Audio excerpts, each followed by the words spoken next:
Last year it was around 190,000 quota था migration level का in last financial year. 2024 और 25 में जो कोटा मिला है वो 185 है. It's a bit unfortunate we are based in Queensland because Queensland got the lowest number of quota allocated for this financial year. Australian government, or they expected this figure to be reached by I guess 2030 or 2035. तो ये जो facts जो figures हैं ये इतनी जल्दी इतना बढ़ जाएगा they never expected, rather than blaming others. ठीक है, गवर्नमेंट लॉज चेंज करती है, I understand, but the question is whether can you do something about it और I can do. No, we can't do much. It's the government policies and we have to go with that. A lot of students come to me and they say sir जी अपना कोई एहो जी तरकीब दसो कि 100% guarantee PR हो जाए. उसका numbers जो है रिड्यूस हुआ है nearly 50%. So last financial year it was 30,000 for that. This financial year, it's around 16,000 for 189. अगर आपका जो कोर्स है उस लिस्ट में है, you are allowed to get 5 years of temporary residency visa या post study work visa after your studies. So this was the law that was passed last year by the current government. From 1st of July, you cannot apply from student visa, temporary graduate visa, which is post study work visa. You cannot apply for a student visa anymore. That loophole has been closed. Student visa और PR के बीच में TR is a bridge. Yep. That's how you get to PR. Yes. Now they have taken off that bridge. There's a big gap, huge gap. Does the international students और कोई individual कोई यहाँ Australia में है जो permanent residency चाहता है, are they familiar and accept the fact कि agent जो है ना वो आपकी PR नहीं करा सकता, वो आपको रास्ता दिखा सकता है. बहुत बड़ा जो चेंज आया है. एक लॉट ऑफ कपल्स और students who come to Australia for studies, बाद में वो स्टडी कंप्लीट करने के बाद as I mention before they apply for post study work visa. अभी जो एक बहुत बड़ा चेंज जो आया है, अगर आप 35 ईयर ओल्ड या आपकी एज 35 साल से ऊपर है, आप पोस्ट स्टडी वर्क वीजा नहीं अप्लाई कर सकते.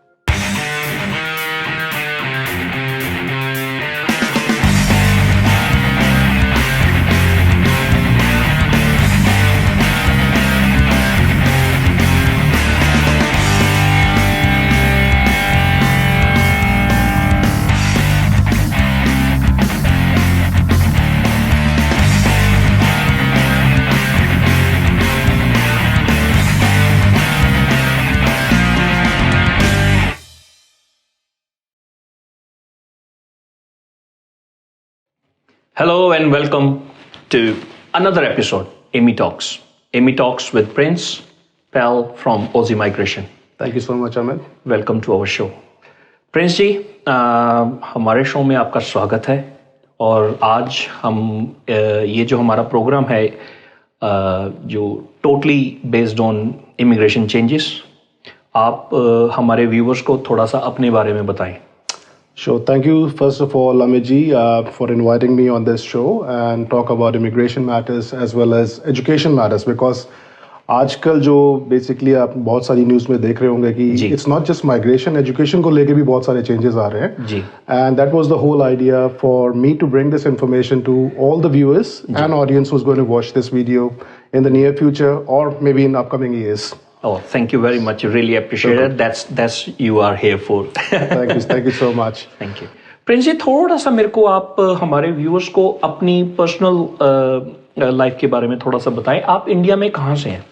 सर, मैं हूँ दिल्ली के नेक्स्ट एक छोटा सा टाउन है फरीदाबाद, जो बहुत सारे लोगों को नहीं पता. So usually I call. No, Faridabad is a big town now. Especially people from Gujarat. NCR, yeah. So people from Gujarat, I don't think they've heard of Faridabad where it is. Yes, so that's why I tell a lot of people that I'm from Delhi, but originally I'm from Faridabad, which is next to Delhi. Okay. तो आपकी schooling वगैरह, आपका बचपन वगैरह सारा फरीदाबाद से ही है? Sir, to year 12 I did my studies in Faridabad. तो उसके बाद मैंने इंजीनियरिंग किया जो कि गुड़गांव से, and since then I came to Australia for my higher studies. Okay. मैं प्रिंस जी थोड़ा सा आपको यहाँ पे ईयर का रेफरेंस चाहूँगा मैं आपसे. आप फरीदाबाद में कौन से ईयर में आपने ईयर 12 करी आपने? Year 12 I did it in 2000. Okay. And I started my engineering in 2000 as well. तो 2004 में मैंने अपनी इंजीनियरिंग कंप्लीट की. Okay. And 2004 में I came to Australia, so it's been over 20 years now. अभी 2 महीने पहले ही मैंने अपने 20 साल कंप्लीट किए, 2 decades in Australia. वंडरफुल. तो प्रिंस जी, मेरे को थोड़ा सा आप अपनी फैमिली के बारे में बताएं. फरीदाबाद में आपके पेरेंट्स के बारे में थोड़ा सा बताएं. Sure, sir. We are 2 siblings. मैं बड़ा भाई हूँ और मेरी छोटी सिस्टर है. And my parents, they are back in India. So my sister, she's married to an army officer. Okay. So, and about my family background, most of our family members, including Mama ji, Chacha ji, on mom side से या dad side से, most of them are in government jobs like police force या army force. Oh, that's wonderful. That's a proud moment. Yeah. That's a proud moment. तो तभी आप खाकी पहन के आए आज? Sir, I mean that's not the reason कि because I'm coming from a police or army background. बस एक one of the color that I liked. That's the reason I wore it. Now we love khaki for sure. Thank you जी. तो Prince जी, normally में हमारे India में कहावत तो नहीं मैं कहूँगा, एक ट्रेंड कह सकते हैं हम, कि कहते हैं कि जी डॉक्टर का बेटा डॉक्टर बनेगा, वकील का बेटा वकील, और पुलिस ऑफिसर का बेटा आज immigration agent. How this happened? So there are a lot of facts behind this story actually, because since I completed my year 12, I had options to choose either for engineering or art side में या science side में जाना चाहता. जी. So मेरा interest भी, considering obviously all the family members are from police background, so I wanted to be in police force as well. Ji. But जब मैंने अपने डैड से ये अपना थोड़ा इच्छा जाहिर की कि भाई मेरे को पुलिस फोर्स ज्वाइन करना है, so my dad was like, okay, well you have 2 options, either you go for IPS or IAS. Okay. So that point I had to ask questions to myself, am I prepared or am I willing to commit myself to go for IPS and IAS? So obviously it was a tough call, so I started to go with engineering because I had some interest in engineering as well, so that's the reason why I changed my focus and mind at that time. So I chose engineering, did bachelor's in India. यहाँ पे Australia में आके Deakin University, which is a quite famous university in Melbourne. That's where I started my masters of engineering from. Okay. And that's how I completed. Okay, that's very interesting, and I think that our young viewers, lots of in this age, have a same scenario anyway. So, Princey, why Australia? Right. So इसके भी बहुत सारे reasons हैं sir. One of the main reason I would say my close school friend, I would say चडी बड़ी जिसे हम कहते हैं. So he is the one who came to Australia before. After year 12, he came to Australia. Okay.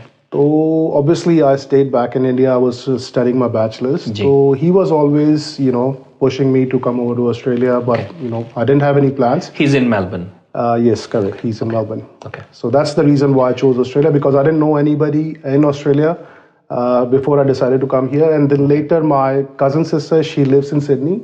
She came over. Okay. So there were a couple of factors that motivated me to come to Australia only. तो parents का क्या reaction था जब आपने बोला कि Australia जाना है मेरे को?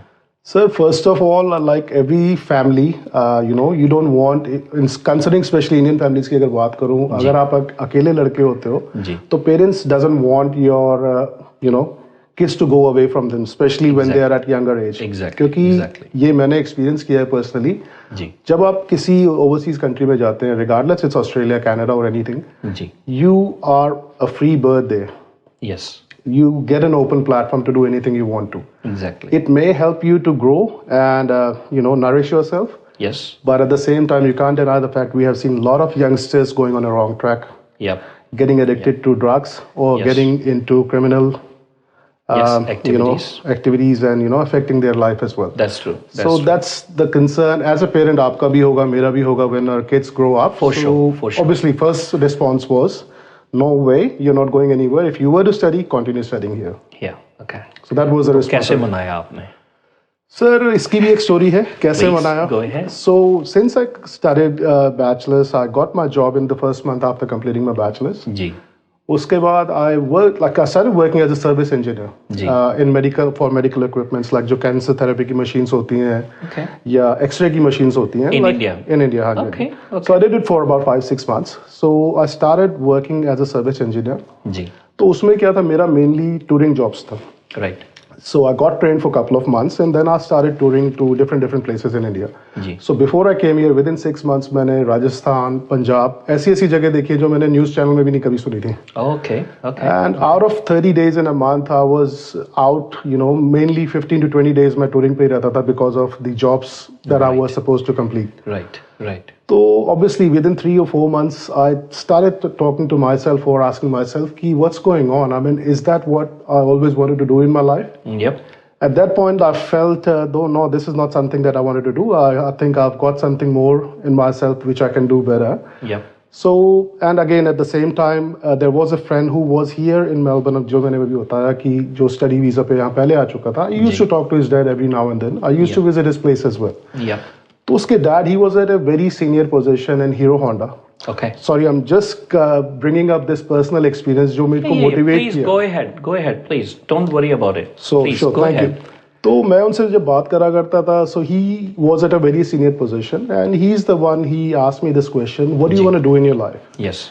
And obviously as a youngster, I was only 21-year-old, didn't know much about the life, where I wanted to be. और सभी के साथ होता है. I mean, at that age, you need that guidance, career guidance or guidance or the path, what you need to follow to grow in your life or be successful in your life. Yep. So I said, Uncle, this is something I'm not liking it. And he goes, look, if this is something you don't like it, don't continue any further. Okay.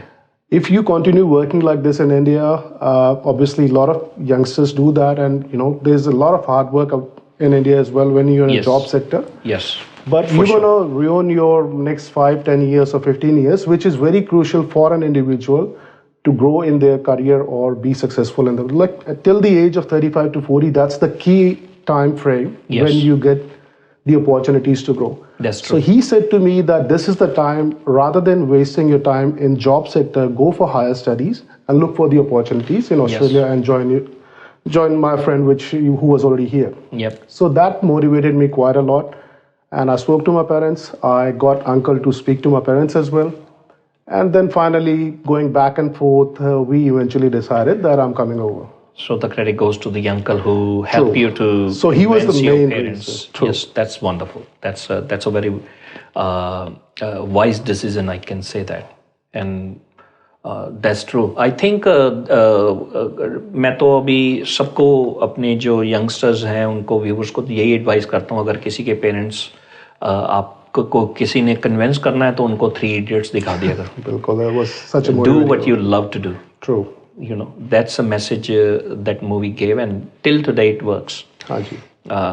अच्छा Prince जी, तो हम 2004 में आप Melbourne land करते हैं, कौन से month में? Sir, it was in June. I still remember 21st of June was the date when I arrived in 2004. Wow. So Melbourne was the place of arrival, but I studied from Deakin University in Geelong, which is probably about 100 kilometers from Melbourne. Okay. And आपका friend Melbourne में था या वो भी Geelong में? He was in Melbourne. He was in Melbourne. Okay. So Geelong की थोड़ी सी बताएं, आपकी first job during study. Sir, it has been a challenging phase since, from beginning, I would say, especially आप इस country में जब आते हैं on a student visa. Ji. That's where the real struggle is, because when we were in India, we were not used to do things what we have to do here. That's right? correct. As an international student. That's correct. Movies में जो दिखाया जाता है, देखने में बहुत अच्छा लगता है. But students overseas or people who are in India, they don't see the real struggle behind the exactly. picture. The international go through it. International students go through it. True. For sure. So like yourself, myself, we have seen those struggles. Yes. But what I feel, those struggles are really important for you to grow confidently. What you are today. True, that's a foundation, basically. That's the base and foundation which makes a hell lot of difference. That's true. Personally, that's what I feel. Yes. So initially, जब हम आए, first of all, देखो, Geelong, it was like more of there were not many people from migrants, people living in Geelong. Okay. Majority of them used to go to Melbourne and Sydney. तो Geelong एक छोटा सा town था, 20 साल पहले की अगर मैं बात करूँ, so वहाँ इतने migrants नहीं थे. So we were all together, I think 7 or 8 Indian people or students, I would say. We were there as a student. तो back in those days sir email वगैरह पे जॉब अप्लाई करना we were not that much familiar and up to date because 20 साल पहले की मैं बात 2004 is not even smartphone in the game anyway. उस time तो Nokia is the number one phone and we don't have a email setup in the phones as well anyway. So yeah. In those days, what it was like, हमें तो कोई ना कोई guide करने वाला था कैसे करना है. So we used to print out old school way. हम अपना print out करते थे resume. Yes. 2-3 ग्रुप में स्टूडेंट्स जो थे हम साथ में हमारे friends. Yep. So we used to go out to city and अपना हर शॉप पे जाके we used to deliver our resume कि hand over. Do you have a job? Please let us know. Do you have a job? Please let us know because we didn't know. So there was this wise man I got connected with. He said, "What are you guys doing?" And he goes like, what do you do here? And I told him I'm an international student here, just trying to secure a job. Yep. And he's the one who taught me that okay, this is not the way how you do it here. Okay. And you got to create your profile, go online. This is how you do it. This is what the process is. Okay. That's how we started applying jobs online and. Okay. First job मिलना हमेशा की तरह इन a professional career और normal student के लिए इस country में हमेशा चैलेंजिंग होता है. Yes. So it took nearly 4 months for me to get my first job. Yep. और फर्स्ट जॉब भी back in those days it was either security और taxi. Yes. These were the main jobs what majority of the student used to get into. So I ended up being a taxi driver initially. Okay. So taxi driver is definitely not your first job. First job. Yes. Taxi driver is the last job basically. I can say that. So first job. Don't be shy. Just. Sir, I have worked obviously taxi driver. When I started working as a taxi driver, I'll tell you the incident what happened. Okay. I mean, I would say it was my first job in Australia. Okay. But उससे पहले भी एक job थी car wash पे जो मैंने start किया. That's the one. That's the one. So car wash की भी एक story है कि I used to live in Geelong. तो obviously 4 महीने हो गए थे हमें job नहीं मिली थी. So I started applying for jobs in Melbourne as well, जो कि 100 kilometers है. So I ended up with a job in car wash. In Melbourne. In Melbourne. So you travel 100 kilometer. हाँ जी. Every day. Go one and way. come back. Correct. 200 kilometer traveling to the car wash. And how much you got paid? Sir, for the entire day, for a shift of about say 8 hours, it used to be around $60. Wow. So That's an amazing. True, and it's not only that because when I say $60, it used to cost one way $10 ticket. Yeah. By train to get to Melbourne and $10 on the way back. Yes. And obviously India की तरह यहाँ हमारे ठाट बाट तो नहीं थे, so we used to eat outside once a day. Yeah. Obviously lunch, $10 lunch, and $30 is already gone out of those $60. So I was left with $30 for a day, leaving 6 o'clock in the morning from my place in Geelong and coming back at 8 o'clock in the evening with $30 in hand. And this is no, to Prince ji, that's the main look. That's made you today what you are today. Basically, you didn't feel shy to go and do any jobs. You got it on the way, and you didn't refuse to do hard work, which is day by day is becoming a history. true. But I can say you came on with the mindset to you by hook or crook you're gonna be settled in this country, and you made it very well so far. Sure. That's good that you raised this point that things that you have done in your past That's true. that makes you strong. Yes. So and I think this is everybody's foundation anyway. Any person who settled today in Australia, this is our first generation, we can say on this way, right?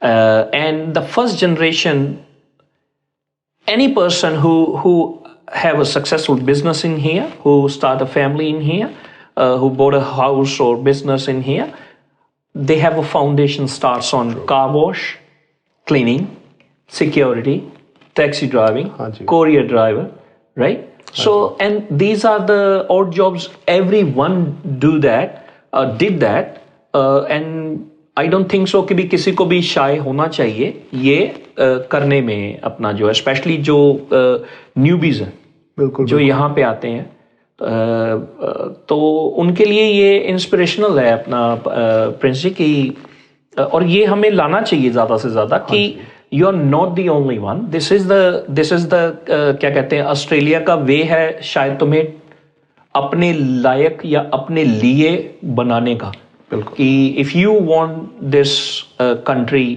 Full potential, this is the way to go. हाँ जी, तो जब तक तोड़ेंगे नहीं तब तक छोड़ेंगे नहीं। बिल्कुल 100% आपने सही बात कही है जी। एक मैं पर्सनल ओपिनियन शेयर करना चाहूंगा सबसे, अगर ये वीडियो कोई स्टूडेंट देख रहा है या people who are sitting overseas, जी, जब आपके पास इस कंट्री में आने के बाद ऑप्शंस बहुत होती है ना, then it doesn't make you strong. Once you decide that okay, there is no way back, this is what I had in my mind when I came here 20 years ago, ki by hook or crook I got to prove it not to anybody else out there, क्योंकि बहुत सारे students सोचते हैं कि यार मैंने ये कर दिया तो पड़ोसी क्या सोचेंगे, रिश्तेदार क्या सोचेंगे, मेरे माँ बाप क्या सोचेंगे। माँ बाप कुछ नहीं सोचेंगे, माँ बाप को सिर्फ बच्चा सक्सेसफुल चाहिए life. Exactly, and they make parents more prouder when they see कि kid don't hesitate to do any odd jobs, to take a charge to the finances. हाँ जी, बिल्कुल 100%. So when I was going through this initial struggling phase, at that point, obviously we were struggling to cover up our living expenses, और यहाँ पे आके जैसे बहुत सारे student का होता है यूनिवर्सिटीज की फी पे करनी है and all of that. My parents always used to ask me, अगर कुछ जरूरत है तो बेटा बता दियो XYZ.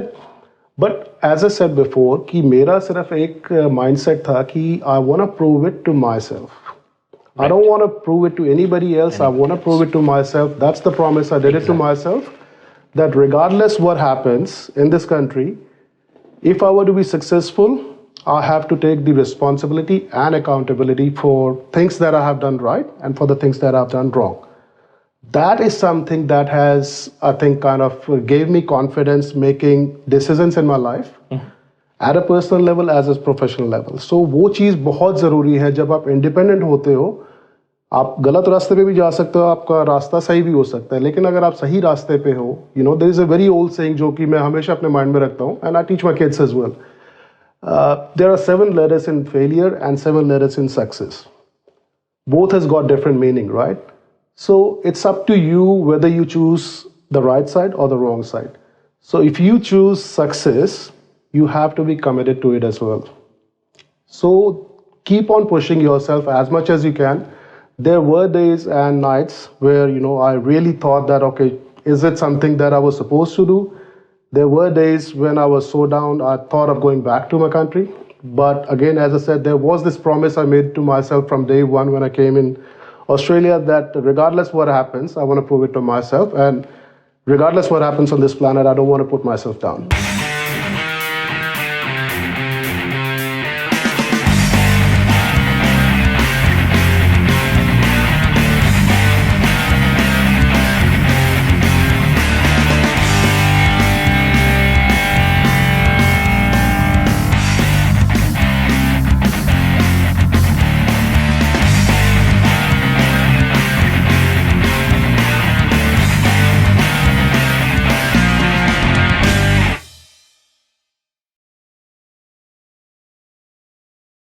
Look, Prince ji,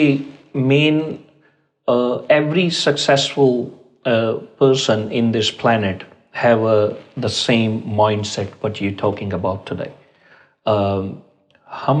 हमारे पास हमेशा 2 रास्ते होते हैं। हाँ। एक इजी रास्ता है, लेकिन गलत जो है अपना, और एक टफ रास्ता है, लेकिन that is the way to go. और हमेशा जो आज सक्सेसफुल हमारी कम्युनिटी में या कोई भी कम्युनिटी में अगर हम बात करें, तो वो वही बंदा है जो हमेशा he never take a shortcuts, always have to stick with the doesn't matter how many problem or issues you're gonna face, that's make you who you are today. और वो concrete जो success है वो तभी मिलती है अगर आप always do the right thing and follow the book by the book, simple as that. Or no, very well said, Prince ji, very well said. Thank you so much. I'm just sharing my personal experiences, what I have seen and how I kept myself motivated. क्योंकि sir बहुत tough होता है when you are in this country, specially as an international student, क्योंकि मैं खुद रहा हूँ एक इंटरनेशनल स्टूडेंट। जी, जो ओवरसीज बैठे हैं, जो देखते हैं लाइफ बड़ी अच्छी है, बढ़िया गाड़ियां चला रहे हैं, they don't see that the real facts of life here, जो एक स्टूडेंट को जाना पड़ता है, you know. There was days where we used to share one room with 3 or 4 other students as well. So they don't show those things on cameras in TV. On TV actually, because they see that, okay, well, you know, this guy's driving that amazing car and, you know, clubbing and having fancy drinks in nightclub and pubs. Correct. So that's just, you know, एक छलावा जिसे बोलते हैं। Yep. ये एक share है वो इस पे बड़ा फिट बैठता है। कहते हैं कि जी सभी जलते हैं लोग मेरी सक्सेस से, हाँ जी, सभी जलते हैं लोग मेरी सक्सेस से, लेकिन किसी ने मेरे पाँव के छाले नहीं देखे। बिल्कुल बिल्कुल, बहुत बहुत फेमस कोट है ये। तो ये होता यही है कि इंडिया में बेसिकली मेरा marketing, and now you are immigration agent as well, and you know that कि अदर पीपल जो इंडिया में जो एजेंट बैठे हुए हैं, they don't follow the right practice. They literally sell the dream, and sometimes they even like false advertising. You're gonna make $1 million in 2 years or 3 years. I always, the reason we started our channel and our groups, it's to give them a right information from the right channel and with the right people. अभी कोई भी हमारे चाहे group है, चाहे हमारे इस channel का मेन एजेंडा ही यही है कि जितनी ज़्यादा से ज़्यादा हम रियल पिक्चर दिखा सकें। आज मैंने प्रिंस जो है, आज जो हम लेकर के आए हैं, वो प्रिंस लेके आए हैं जो पहले कभी स्टूडेंट था, जिसने ये प्रॉब्लम फेस करी है। बिल्कुल, उसका रियल स्ट्रगल 20 साल वो पूरा हार्ड वर्क करने के बाद आज यहाँ पे अपने ऑफिस में बैठा है, and to helping others, right. ये success it's not wrong, not build in one day, right. आज Prince from Aussie migration in Brisbane, आज अगर हम यहाँ पे बैठे हैं तो वो 20 साल का स्ट्रगल है। आज के प्रिंस को ना देखा जाए, प्रिंस जहां से उठ के आया है, जहां से चल के आया है, जिस रास्ते से चल के आज यहाँ पे बैठा है, वो देखना और वो दिखाना जरूरी है। दैट्स आई थिंक हम सबकी जो है एक ये नोबल काम मैं मानता हूं जब हम किसी को एक गाइड करते हैं रियलिटी के साथ। बिल्कुल, Indians in Brisbane, Punjabi in Brisbane, Gujarati in Brisbane, if you see in this platform, we have the people join our group while they are sitting in home country. They go to other agents and they come to our groups and they see the reality. People are looking for job. Some people say मेरे को 2 महीने हो गए हैं, मेरे को कमरा चाहिए, मेरे को अपना रहने के लिए कोई प्लीज मेरा अरेंज कर दो, मैं इतनी तारीख को आने वाला हूँ, मैं ये वाला मेरा बैच चालू हो रहा है, क्या सामान लेके आऊं। ये छोटे छोटे इतने क्वेश्चंस होते हैं जो वहां पे तो बेच देते हैं, लेकिन रियलिटी से कोई नहीं जो उनको बताता कि वहां पे लाइफ है क्या। तो ये हमारा मेन एजेंडा है 2014 से लेके अब तक। हमें 10 साल हो गए हैं ये एजेंडा पे। पहले हम फेसबुक पे सिर्फ करते थे और अभी हमने यूट्यूब पे लेकर के आए। And we were, believe it और नॉट, द डीएम्स और टेक्स्ट और emails I receive, I feel I'm doing something noble, because वो क्या कहते हैं ना, सबको किसी को कहते हैं भटके हुए को रास्ता दिखाने वाला काम है ये। तो यही आज हम कर रहे हैं। तो Prince ji, back on your story,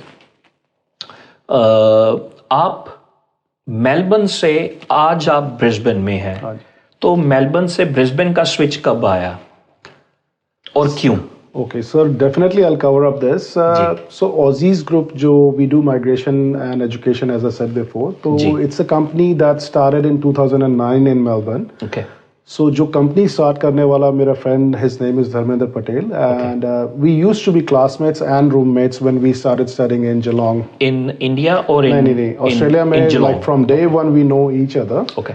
So 2009, he started the company, and obviously we have known each other from day one since we came to Australia. क्योंकि day one से ही हम एक दूसरे को मिले थे. Okay. He was the first Indian I met, and I was the first Indian he met in Australia. All right. So we don't know each other from. So he's the founder of Aussie Group. हाँ जी, he's the founder of Aussizz Group, and it started in 2009.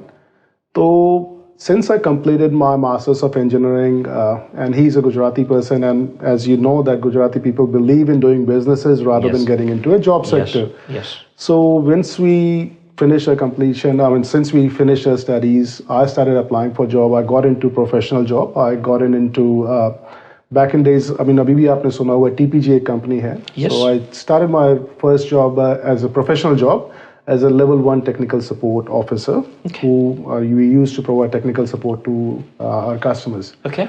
Dharmender got into migration agency business, and he started in 2009.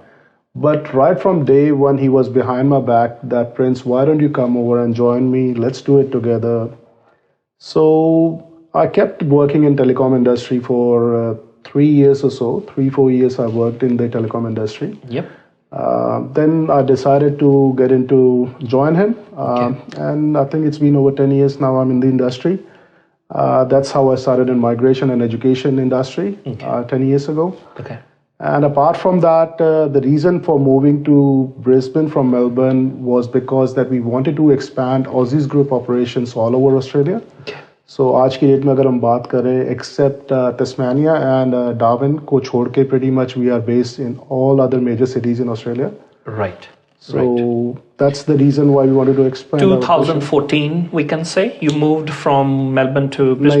No, sir. I came to Brisbane in 2017, early 2017. Okay. So it's been pretty much 7-8 years I've been here in Brisbane. But you joined Aussie Group in 2014? I was working on and off prior to that as well. Okay. But actively, you can say from 2014, but I was a part of Aussizz Group, helping them for bits and pieces since 2011. Okay. So 2017. So we can say Aussie Migration office, Brisbane office or operation started in 2017, and you are the person behind who bring Aussie Migration in Brisbane. Okay. So 2017 जो है आप इसको full time Brisbane में, तो आपका कैसा experience है अभी Brisbane में Aussie Migration? Sir, we have been trying hard. Every single day, I would say, because it's not just that आपने कोई business खोला है तो आप उसको auto mode पे कर दें और automatically expect करें कि everything will go well. जी. So you have to come up with new ideas, not by yourself. I always motivate my team to come up with any suggestion or ideas that can help and grow the business. जी. So this is the mindset that I have, and I'll pass it on to the team members as well. So we are trying to improve every single day. A lot of customers feedback we get. I get to know a lot of people who successfully got the visa grants from us. We have assisted thousands of people since I came in Brisbane since 2017. Okay. But whenever I go and talk to students or people who got the visa grants from us, I always insist and request them only one thing, that please let me know if you get to know something negative about our company or anything that we haven't done right, because I'm more interested to know about the negative feedback rather than positive, because if I work on those negative feedback that I get from clients, we would be able to improve our services and quality.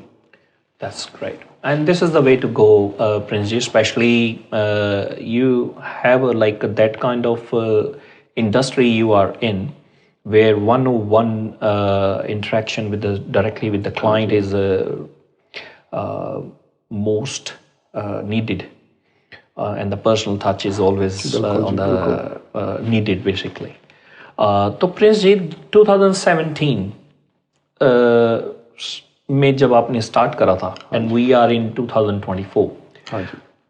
What difference you feel in your migration industry face at the moment? Sir, at the moment, not just migration, I would like to add on for education as well, because whatever changes I have seen in last 6 months or 8 months, in both of these industries, migration and education, I haven't seen that in last 12 years. Wow. So there has been 12 years is a very big period. Correct. Massive changes, what. अभी आपको मैं fact बताता हूँ, जो current government है, जी, they don't just talk, they are taking action on the statements what they have made in the past. जो पुरानी government, जो previous government we had before, they used to talk, but they never implemented those strategies and policies. But ये जो government है, they took action very, actively in last 6 to 8 months. Okay. Though there were false promises made by the current government as well. Okay. Few things that I can mention later on in this talk. But कई चीजें जो negatively impact भी की हैं, but overall अगर देखा जाए बहुत सारे changes हैं, and that will impact lot of students in the near future if they're not in a position or with the right mindset to prepare themselves for permanent residency. Okay. So when we talk about current government or previous government, we are talking about state government or the federal? I would say both. So state as well as federal plays role in migration policies mainly, but for education, it's mainly federal government. Okay. So let's start talk about on immigration changes. What changes they are for last 6 months or which put immigration or migration market in panic mode at the moment? Would you like to put some light on it? Sure, sir. सबसे बड़ा जो change, massive change जिसे मैं कहूँगा, जो कि it will be impacting a lot of students, thousands and thousands of students, I can tell you. Which is already in here. हाँ जी. Just to give you the normal statistics, what we have at the moment. Please. There are nearly 700,000 students, international students in Australia, जो कि 7 lakh international student Australia में हैं. 700,000. हाँ जी. Holy moly. So that's a big number. That's a big number. हाँ जी, तो majority of them, especially जब border जो lockdown खुला था Australia 2022. हाँ जी, international border जब open हुए थे, there was a massive influx of international students, not just from India, all over the world. A lot of students wanted to come to Australia because Australia के borders 3 साल shut रहे थे. Everybody knows that. Yes. So there was not much input of incoming students here from India. हाँ जी, so 2023 में जो lot आया है, it was massive. Yep. And 24 में भी initially अगर इस साल भी देखा जाए तो we had good number of students coming in. So what is happening at the moment with these international students number coming in and a lot of other migrants coming in, current government sees that these migration intake and international students intake, which significantly increased in last couple of years, has put the housing crisis at stake in Australia, और बाकी जो congestion है road पे जो बढ़ चुकी है because of these migrants and international students, which is not completely fair, I believe. I strongly believe that it's not 100% right because there are a lot of factors behind it. It's a state migration is also happening from after COVID. People came from Sydney, Melbourne, all around Australia and Queensland. So because you know the facts, that's why you talk about the real facts as well. A lot of people just say in a bluff that, okay, well, all these people who are coming from overseas creating housing crisis. That's not true. Wow. And this is the statement, official statement. Yes, that's true because अभी आपने जैसे बात की migration की जो federal government और state government, यहाँ पे अभी state government की अगर मैं बात करूँ, recently our state government political leader, obviously I can't name the person, but there was a statement made from the person that, okay, well, we don't need any more migrants coming to Queensland. Okay. Now, and it's not just the current government political leader, even opposition is not in favor of that either. So they don't see that, when they say migrants, it's not about international people coming over. There's a huge interstate migration happening as well. This country is built by migration.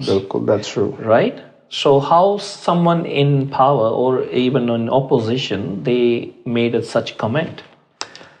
And it's on the record. हाँ जी. And it is on the record. You can read the news it's in news channels or article if you look at it. Okay. But there was this news that I was listening to the other day. I mean, this country, it was said by a famous and most popular, I would say, economist in Australia, that this country is based on 3 Ps. And what are these 3 Ps? First P is for population, second P is for participation, and third P is for productivity. The country economy relies on this. So if you don't have population here, currently the Australian population is about 27 million people living here in Australia at the moment. And out of that, as I told you, 700,000 is international students, and nearly 2.3 million people are on a temporary visa. 2.3 million people are on a temporary visa. Out of that, 700,000 are international students. And at the same time, there are people who are on a tourist visa, or maybe on a working holiday visa, or there are other visa categories as well. So 2.3 million people are here on a temporary visa. Wow. So that's the first part. Population, yes, every country need a right population so they can participate in the economic growth of the company. Not the company, sorry, country, I would say. So that participation is required, and obviously that will only happen when you have population in the country. And the third P is about the productivity. If you have the right population and they are participating, obviously you can use those resources or labor force or workforce for the productivity or the country's economic growth. So 3 Ps are very important, and cutting down the migration for a long term would be a huge setback for the economy, Australian economy. That's what I personally feel. So this is the big one change we are talking. What another changes the immigration department putting into the place? So major change, sorry, I missed out that point. So what used to happen, agar aap yahan study karne aate hain as an international student, once you complete your study, you can apply for a temporary graduate visa, या जिसे हमें post study work visa भी कहते हैं, कि आप बाद में वो apply कर सकते हैं. So back in the days क्या हुआ करता था सर, अगर आपका study complete हो गया और आपने temporary graduate visa apply किया और आपका PR का कुछ sort out नहीं हुआ है, back in the days people used to apply for another student visa to extend their stay in Australia. Yes. Now this loophole has been cut down by the government from 1st of July. So what it means, अगर आप इस country में initially आपने entry ली है on a student visa and you apply for a post-study work visa, gone are the days that you can extend your stay here. You have to, obviously leave the country because you can't apply any student visa anymore to stay here further. So in a nutshell, अगर मैं बात करूँ इस चीज़ को थोड़ा सा amend करके, when any international student or anybody comes into this country, as a youngster, I'm talking mainly focusing on international student, if they come here as a youngster, there are 3 steps in their career when they come here before they become a permanent resident.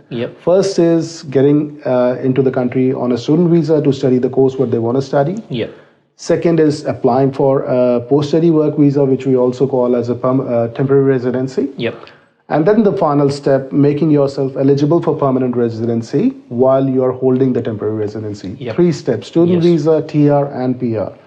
So it's very important and crucial for any individual to make a decision that they are getting into the right study or course they want to study from beginning, because there's no going back and forth. If you choose the wrong study and you have utilized your post-study work visa, you cannot extend your stay here. So you have to go back, which used to happen before. So this is a very big change, where people cannot extend their stay further. That's going to be put so many lives on the stake. Bilkul.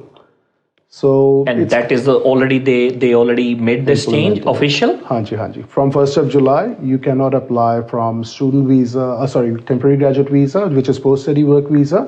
You cannot apply for a student visa anymore. That loophole has been closed. That's one thing. Now the second major setback, आपने भी सुना होगा और देखा भी होगा, obviously you managing other pages, like quite a few pages where you get a lot of questions asked from students. जो लोग यहाँ टूरिस्ट वीजा पे ऑस्ट्रेलिया में आया करते थे, स्पेशली इन 2023 लास्ट ईयर, बहुत सारे लोगों ने यहाँ आके स्टूडेंट वीजा अप्लाई किया. That's true. Most of them were successful. They got the visa grant, but especially in last 6 to 8 months, a lot of refusals coming in from the department. So the people who are in the tourist visa came in this country, and then if they want to apply the student visa, now they got refusal. They are getting refusals, yes, but from 1st of July, which is this year, a couple of months ago, they are not eligible to apply for student visa anymore. So that loophole has been closed as well. So जो लोग use करा करते थे visitor visa as a tool to get into the country and apply for a student visa, आप अगर आप visitor visa पे इस country में हैं, you cannot apply for student visa anymore. Okay. So these are the 2 major changes that has affected a lot of people with dreams of getting permanent residency, because they used to use these two visa categories to apply for permanent residency later, how you start your journey in Australia, but those two things are not there anymore. और migration की अगर बात की जाए, when we talk about the quota itself, हर साल हर financial year का जो गवर्नमेंट का कोटा होता है माइग्रेशन के लिए, सो उसमें ज़्यादा चेंजेस अगर मैं कहूँ पर्सनली तो जो देखा गया है, जनरल स्किल माइग्रेशन के अंदर एक कैटेगरी होती है 189. Yes, 189 that's a very famous one, I think 189. सो 189 का जो जिसे इंडिपेंडेंट माइग्रेशन भी कहा जाता है, it's a point based visa जो कि one of the best application for PR का है. उसका नंबर्स जो है रिड्यूस हुआ है nearly 50%. So last financial year it was 30,000 for that. This financial year, it's around 16,000 for 189. So that's the quota. And all over in Australia. Hanji, all over Australia, as well as all occupations in the list. There are. Wow. But that is very important for the, I think, for the working class That's people, true. basically. So, correct. That's true. And this is the reason why government has increased the quota for employer-sponsored visa. So जो employer sponsored visa category है जहाँ पे you get a sponsorship from an employer and apply for permanent residency later, उसका Kota nearly 10,000 बढ़ा दिया गया है.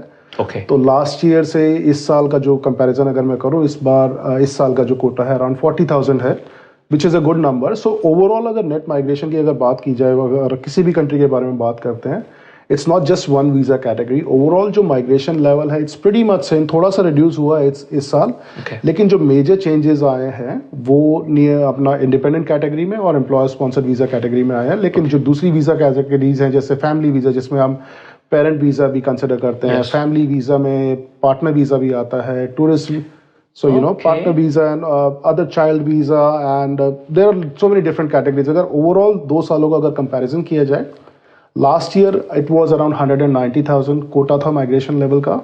In last financial year 2024 और 25 में जो कोटा मिला है वो 185 है, 185,000. So not a huge difference, but they just kind of fine tune from यहाँ से निकाल के यहाँ डाल दिया, यहाँ से निकाल के यहाँ डाल दिया. बिल्कुल बिल्कुल. तो that don't you feel Prince, it's kind of because end of the day they have more insights than us. हाँ जी. Right? So might be 189, maybe they feel if they're giving from here 15,000 to 10,000 in the employer one, because maybe they feel more comfortable or the more reliable source if the employers do the sponsorship. Definitely sir, because employer sponsored के लिए एक और जो major change आया है, I must bring this into notice as well. जो back last financial year अगर हम देखें तो जो मिनिमम सैलरी जो एक एम्प्लॉयर आपको ऑफर कर सकता था, इट वाज 55,000, जो कि एलिजिबिलिटी क्राइटेरिया था. अभी जो ये 55,000 का जो पैकेज है, अगर आपको किसी को स्पॉन्सर करना है, 55,000 की जगह आपको 73,150 plus super, which becomes around $80,000 आपको पे करना पड़ेगा अगर आप किसी किसी एम्प्लॉय को स्पॉन्सर करना चाहते हो. Wow. So you can That's imagine a huge number. हाँ जी. 80,000 for start with the sponsorship. हाँ जी, and you can imagine the tax and superannuation government's going to get out of it. So obviously that helps the economy, but it makes it really tough for a small businesses owner to operate the business, and especially if I talk about restaurant industry. Yeah, they don't even make like $80,000 a year a profit end of the year. And how can they afford to pay around $80,000? तो ये migration के छोटे मोटे changes हैं, but how I said before 189 का जो reduce हुआ है, एम्प्लॉयर स्पॉन्सर्ड का बड़ा है. यहाँ पे अगर देखा जाए स्टेट गवर्नमेंट की, अगर हर स्टेट और टेरिटरी का ऑस्ट्रेलिया के अंदर कोटा मिलता है, हर स्टेट का. तो इस फाइनेंशियल ईयर में specially it's a bit unfortunate we are based in Queensland, because Queensland got the lowest number of quota allocated for this financial year.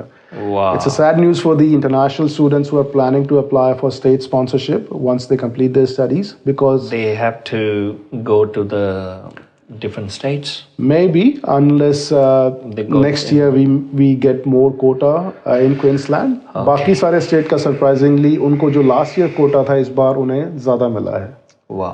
So except Queensland, every state got higher quota, and the winners were New South Wales, Victoria, and I would say WA, and South Australia as well.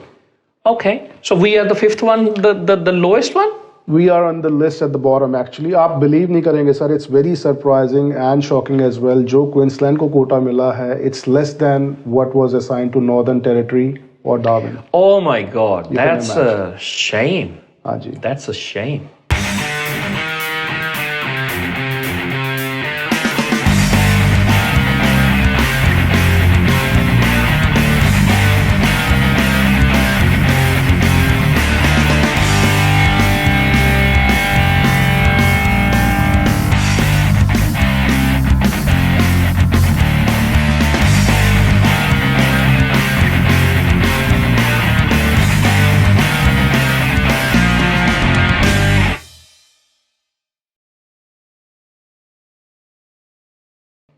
And who decide? It's like the federal government decide these quotas or the state government decide? Sir, it's a combination of both. So eventually... So technically you can say it's a state government has to say, oh, we don't need a... That's it. Oh. I mean, there was this article placed on one of the newspaper I read that, the political leaders are saying that we don't want any migration happening in Queensland. So we don't need any more quota. Even if the federal government is interested to give quota to Queensland, they don't want it. Wow, that's a news for us. That's a news for us, and for definitely for our viewers too. So why they doing that? It's a core market. It's international students is the core foundation, we can say, in international studies, that they make spend millions of dollars in open colleges or universities. Why they killing their own industry? This is look like they are killing it. True. Very good question, Amitji. It's all politically driven. To be honest, we both know for a fact that a country like Australia cannot survive without migration or international education, which is the third largest economy contributor for Australia, Yeah.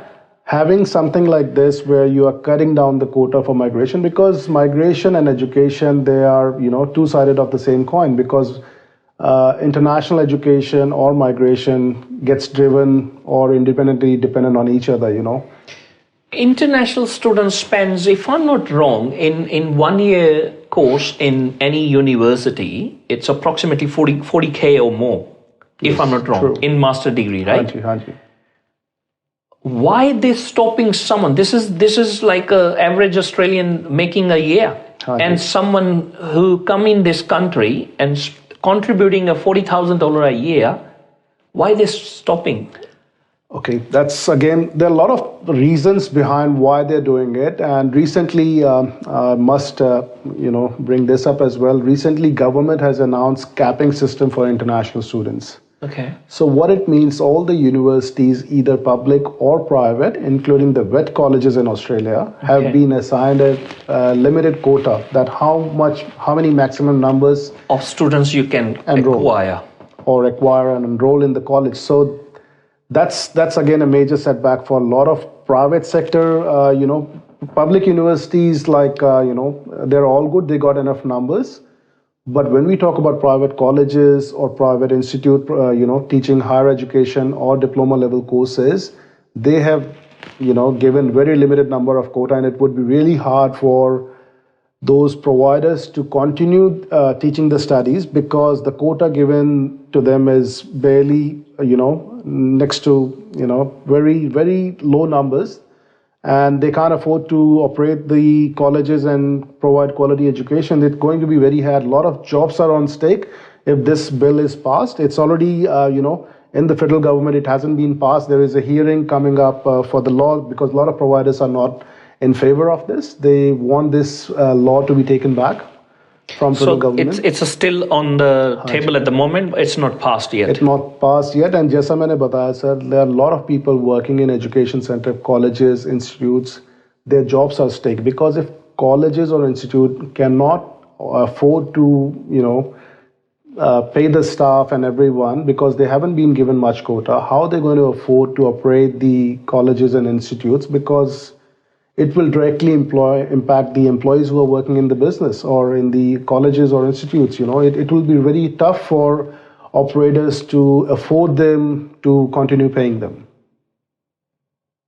That's very sad, Prince ji, very sad. हाँ जी. और जो भी चाहे वो private sector है चाहे वो public sector के कॉलेज यूनिवर्सिटीज़ हैं, they have a very big facilities. They like a biggest building or the biggest even, and that's kind of impact to QUT Griffith University too. That cap gonna be applied to them as well. सबको apply हुआ Amit ji, but जैसा मैंने कि बताया, public universities were not majorly affected by these capping system because उनका जो quota already पहले अच्छा था, and that quota has been maintained for the public universities. This change has majorly affected private sector where we have got vet colleges teaching certificate or diploma level courses or private institutes teaching bachelor's or master's program. वो ज़्यादा affect हुए हैं. So that's the main sector where they got affected for this change. So maybe we can say in the other way, this is the target for the private sector.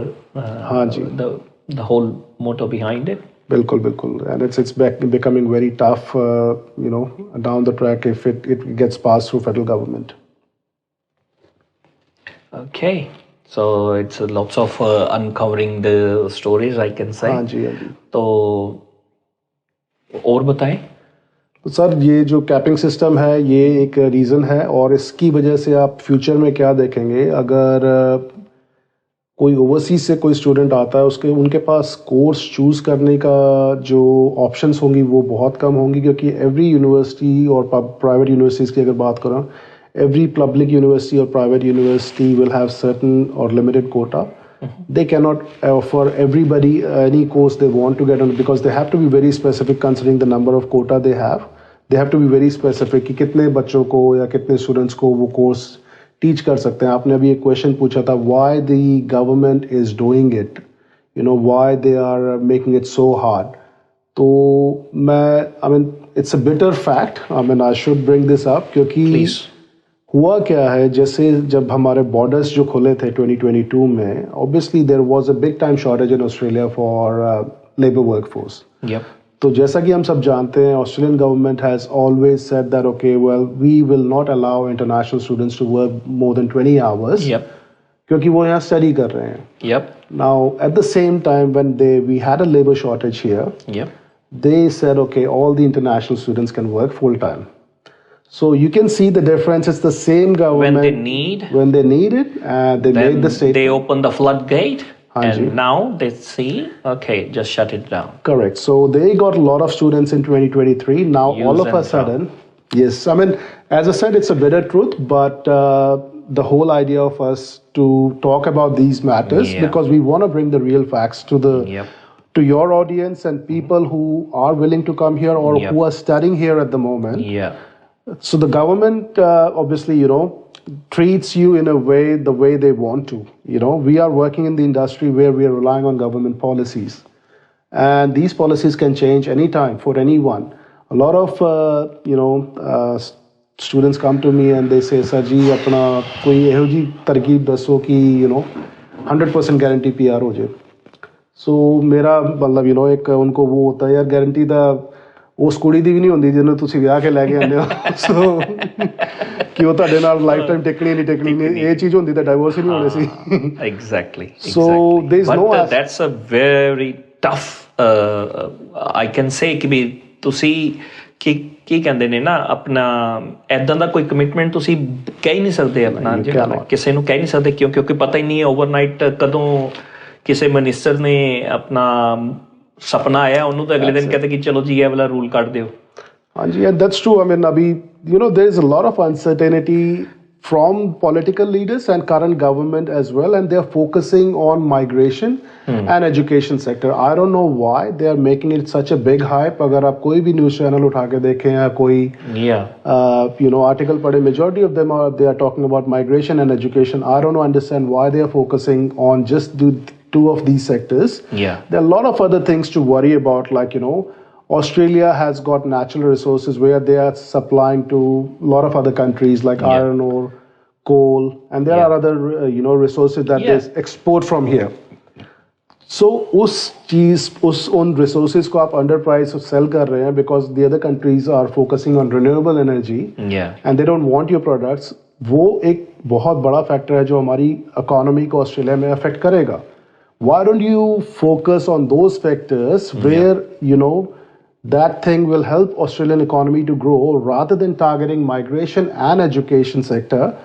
Yes, I understand there are things that needs to be corrected because जो 2023 में जो बहुत सारे international student आए हैं, some of them came through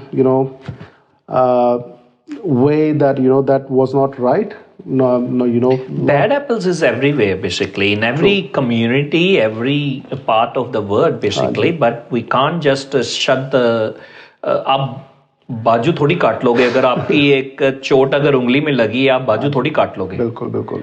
That's the main thing. It's the way of doing it, but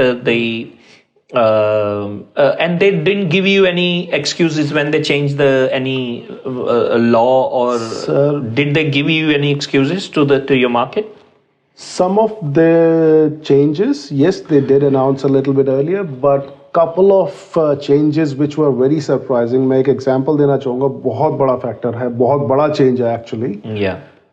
जैसे अगर हम बात करें जून से पहले की last financial year की, तो यहाँ पे अगर कोई मास्टर्स क्वालिफिकेशन में कोई इंडिया से ओवरसीज स्टूडेंट आता है, अगर if they study particular courses which there was a list given by the government, अगर आपका जो कोर्स है उस लिस्ट में है, you were allowed to get 5 years of temporary residency visa या post study work visa after your studies. So this was the law that was passed last year by the current government कि हम आपको आप study complete करें और 5 साल का post study work visa ले लें.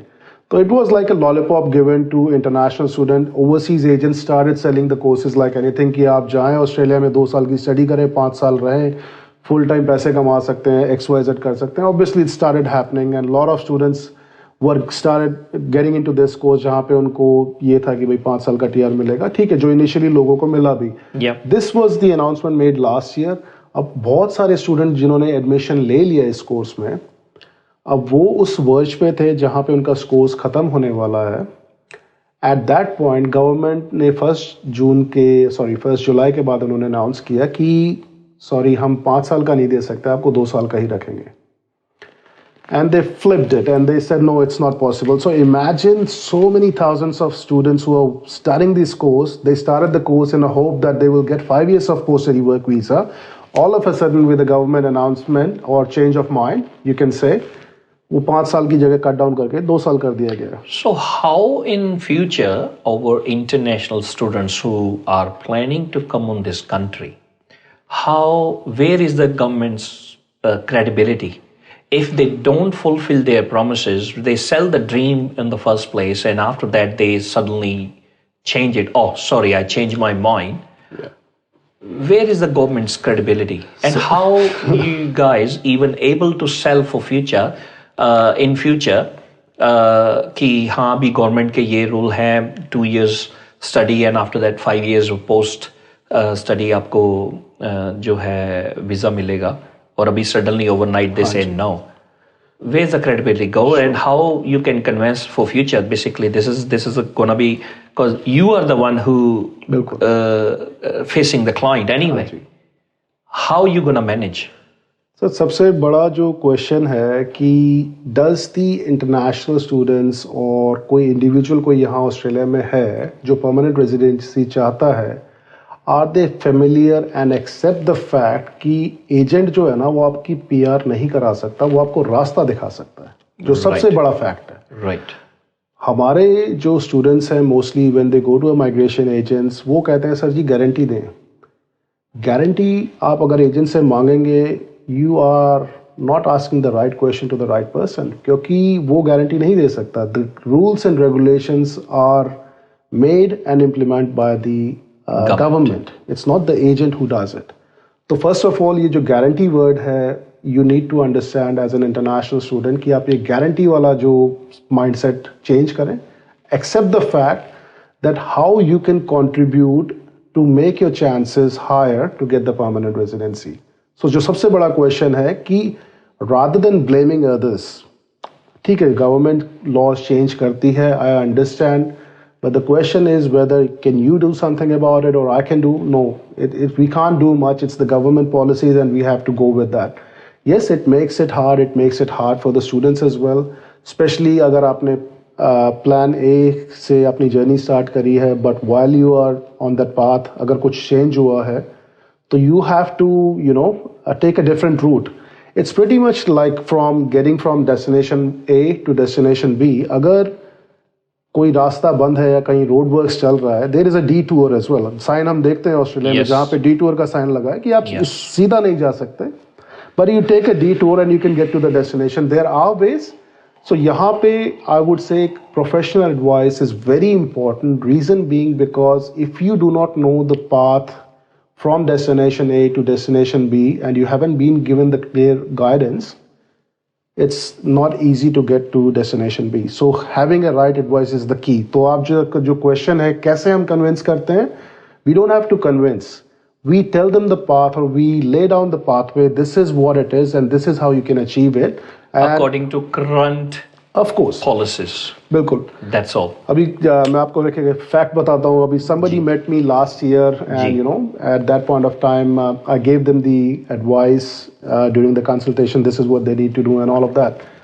तो वो भाई साहब अपना उन्होंने किया, which is great.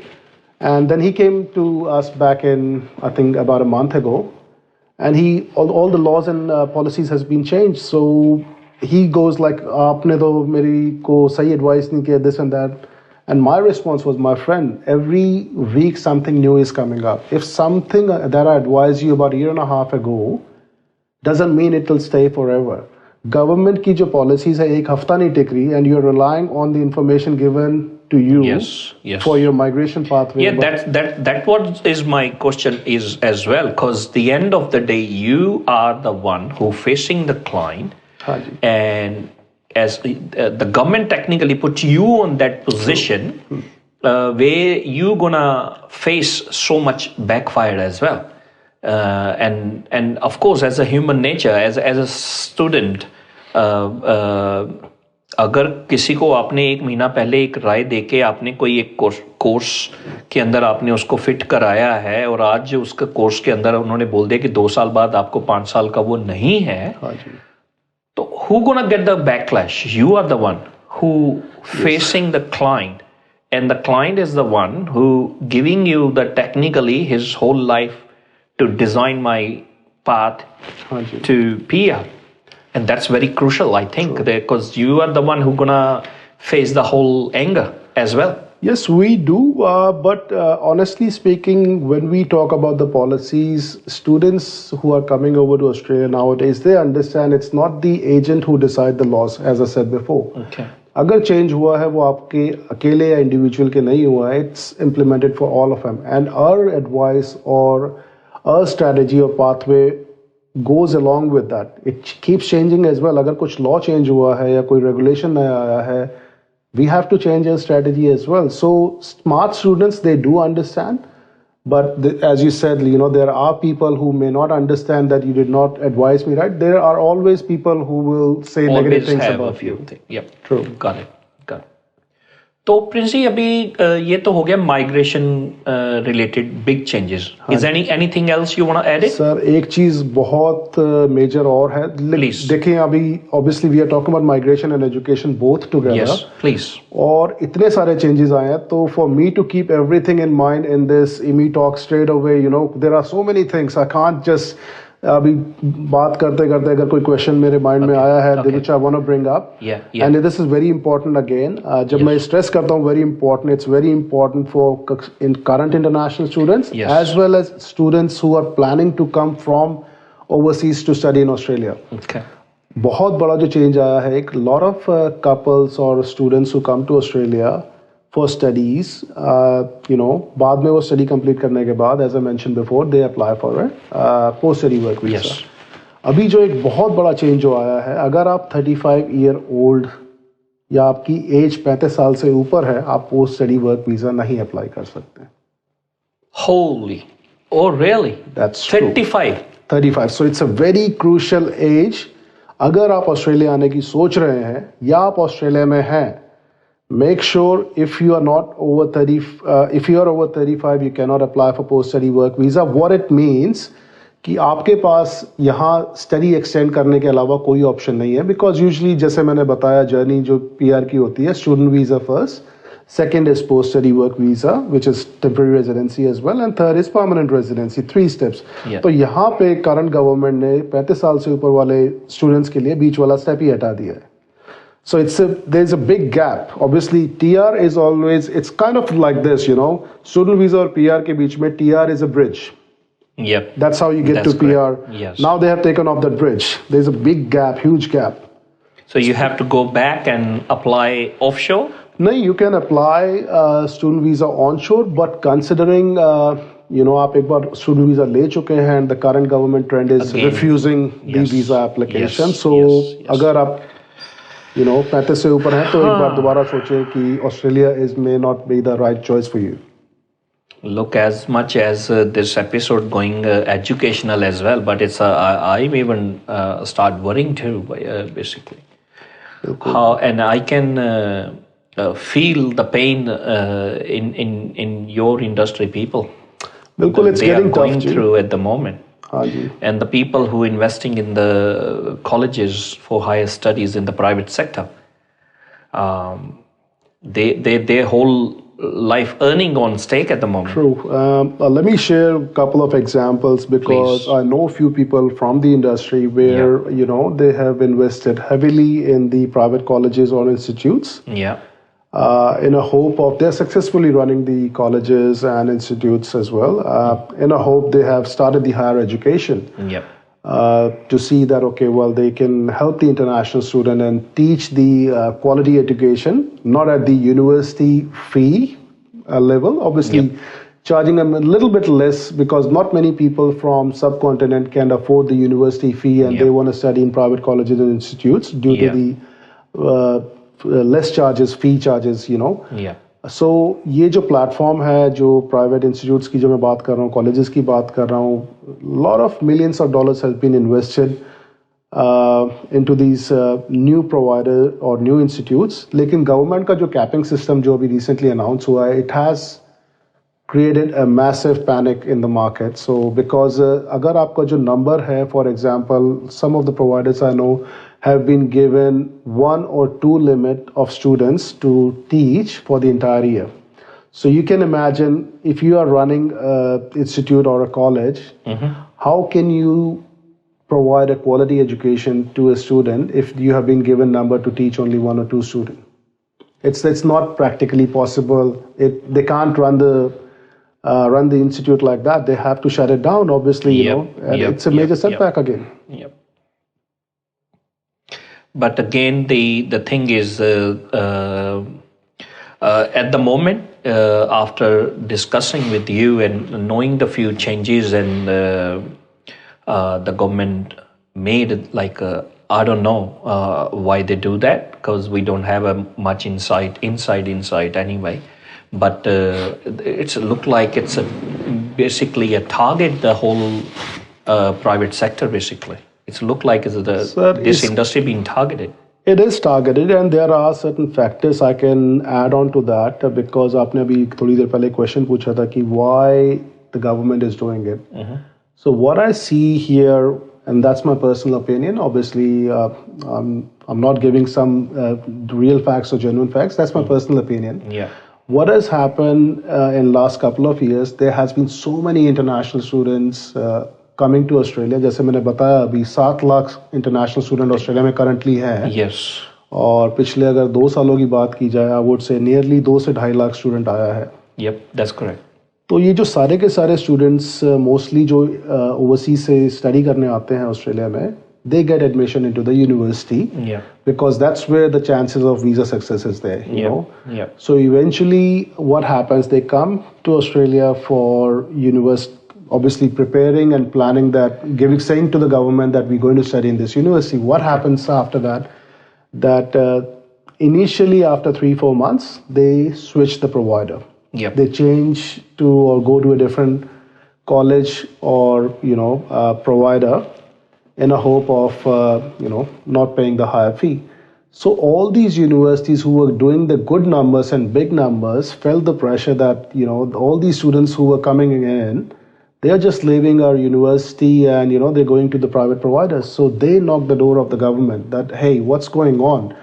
We have been getting all these enrollments from overseas, and the private sector are the one they started blaming. And most of the public universities, obviously, are well connected with the federal government as well as the state governments. Now, both the governments started getting pressure from the universities, and that's where I feel personally that they have introduced this capping system, especially for private sector, because the universities' numbers are not affected. It's still the same. It's mainly the private sector who has been affected and hit hard because of the limited numbers being given to them. So, for example, अगर कोई XYZ provider है, उसको seat ही उन्होंने सिर्फ 10 allow किया है, how they can enroll more students into it. So, universities has played a major role in it to, not go back to the government and say, do something about it. But I personally feel it could have been dealt in a better way rather than just capping the numbers on private providers. There are better ways and better solution to these problems, what the government, looking at it. So I don't think it's a right move, capping the numbers for private, especially, obviously it's for everybody, but mainly private sector got affected. And it should have been, dealt in a better way. Correct. That's for sure. Because it's look like, or especially in the we have in October election gonna happen in state Queensland, and especially on this time of if these things is maybe a political motivated as well. It is for sure politically motivated. I'm 100% sure on this because जैसा मैंने आपको भी थोड़ी देर पहले बताया कि there are a lot of other factors important for the country's economy rather than just focusing on migration and education. Though we are, talking about immigration and education at the moment, but there are other facts available where Australian economy is relying on. Why don't the political leaders as well as the current government or opposition government focus on those areas as well rather than just targeting one sector? So we have a 25 million Australian population? No, it's about 20, as of July, if I'm not wrong, it's 27.2 million people. 27.2, it's including the temporary residents and student as well? Yeah. Look, that's true. That's including the temporary residency, 2.3 million nearly on temporary visas. 2.3 million. So right. Australian population, I would say, would be 25 million. Okay. Correct. So 25 million citizen, and the rest is definitely on temporary residency and student visa. Correct. And the tourist visa. Okay. So it's a kind of 10%. हाँ जी. So एक और fact जो मैं mention करना चाहूँगा, because जो figures हैं, जो 27.3 मिलियन जो पॉपुलेशन है ऑस्ट्रेलिया की, Australian government or they expected this figure to be reached by I guess 2030 or 2035. तो ये जो facts जो figures हैं ये इतनी जल्दी इतना बढ़ जाएगा, they never expected. When they opened the border, they allowed everybody to get into the country. They were giving visas easily, and all of a sudden they realized, okay, well, we achieved the number like 5 years before. Yeah. What's happened? Yes, and let's shut it down. So it's something like आपने एक तरफ आपने कहा बहुत चीजें आसान कर दी. Yeah. बहुत सारा नंबर आ गया. All of a sudden you realize कि no, it's not right. आपने बहुत सारी चीजें स्ट्रिक्ट कर दी. So there was no consistency. अगर हम गवर्नमेंट की अगर बात करते हैं किसी भी गवर्नमेंट की, whether it will be Australian government, US government, Indian government, there has to be some balance, right? You can't say something. And the numbers, you see the numbers anyway. You are the one who giving the permanent residency, and you can't just say, it's not happening overnight, right? If you see that is a 2.25 million increase, the 25 million, and you expected it's gonna be 25 million is in the 2030, and we are even in 2024. We achieved that number, and now we have to shut the border. Correct. That's not. I don't think so. It's right, and that kinds of creates a question mark for the current government because there is no balance. You did not have the strategy. The way current government and the previous government we had in Australia, they have been playing the blaming game on each other. That's not how you run the country, and I'm not against any of the government or any political party. Yeah. My opinion is there should be some balance and consistency regardless we talk about migration or education.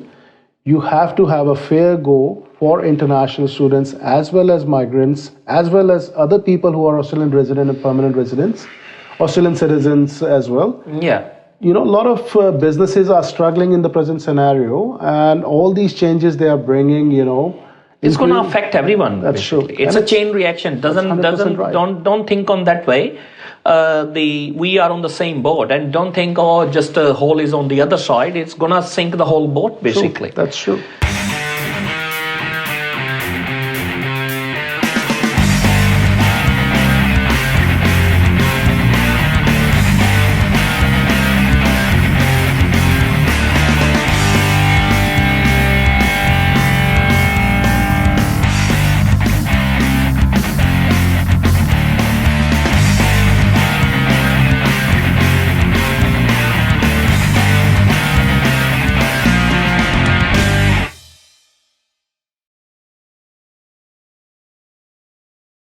The Prince, just tell me, when the government make these changes, do you guys have any kind of, the union is the word is like for, I think we say immigration agents body or something like that, which is you have some kind of representative who talk to directly. You guys have it. Yes, as a migration agent, yes, we have an agency. We are not an agency organization. It's called MIA, which is Migration Institute of Australia. Okay.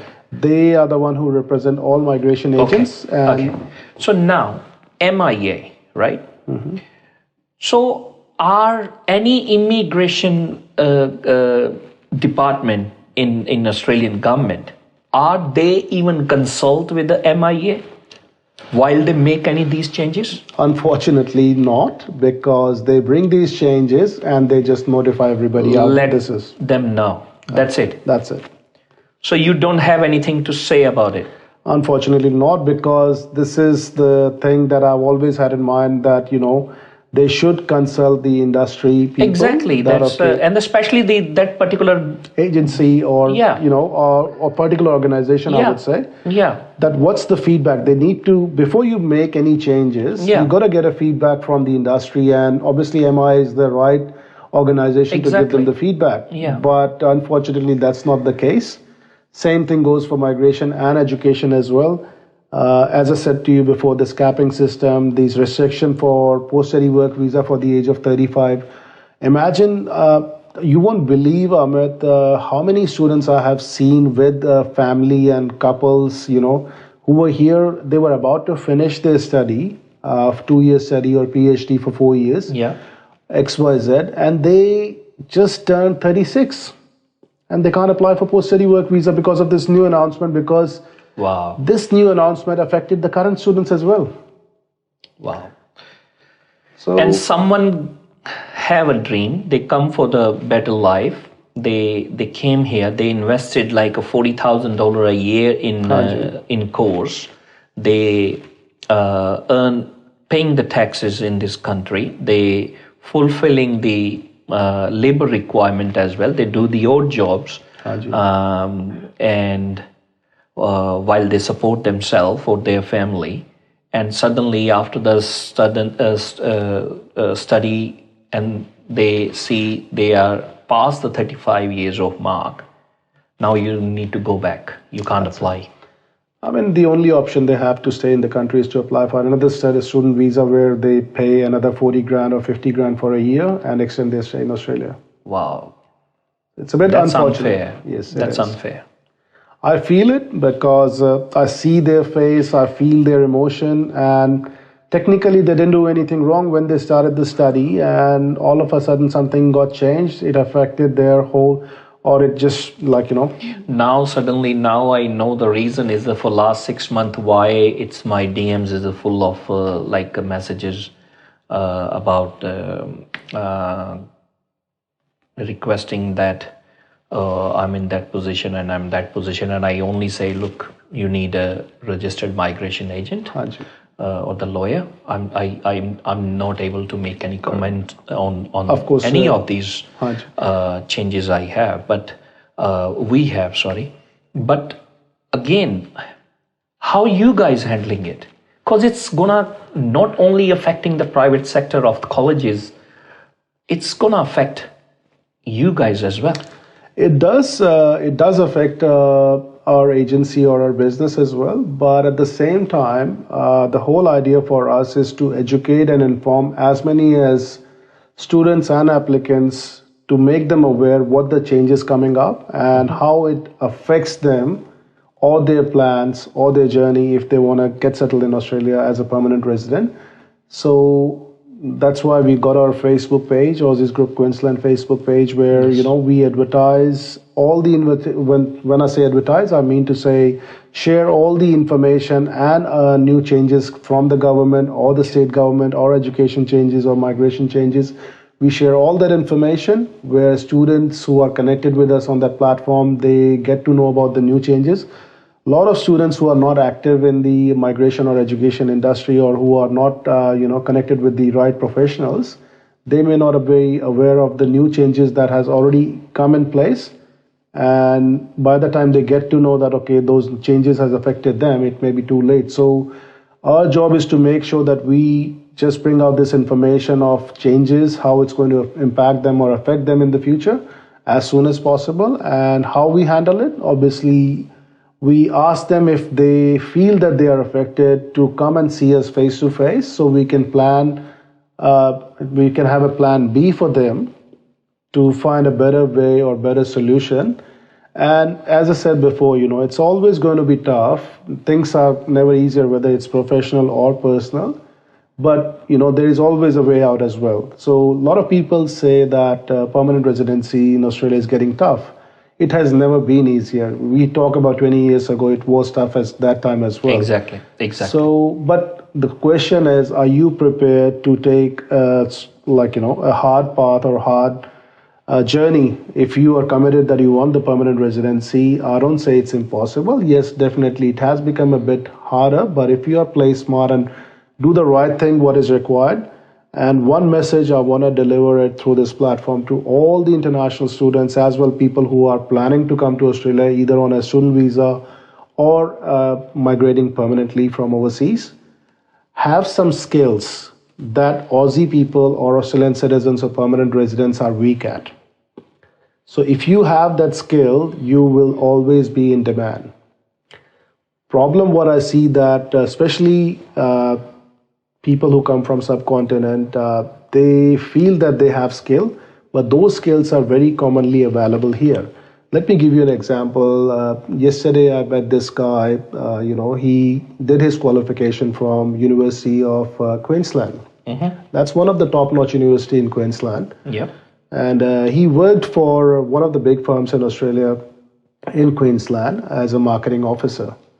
Now, he paid the top dollars to the university, nearly about $100,000 to study his master's.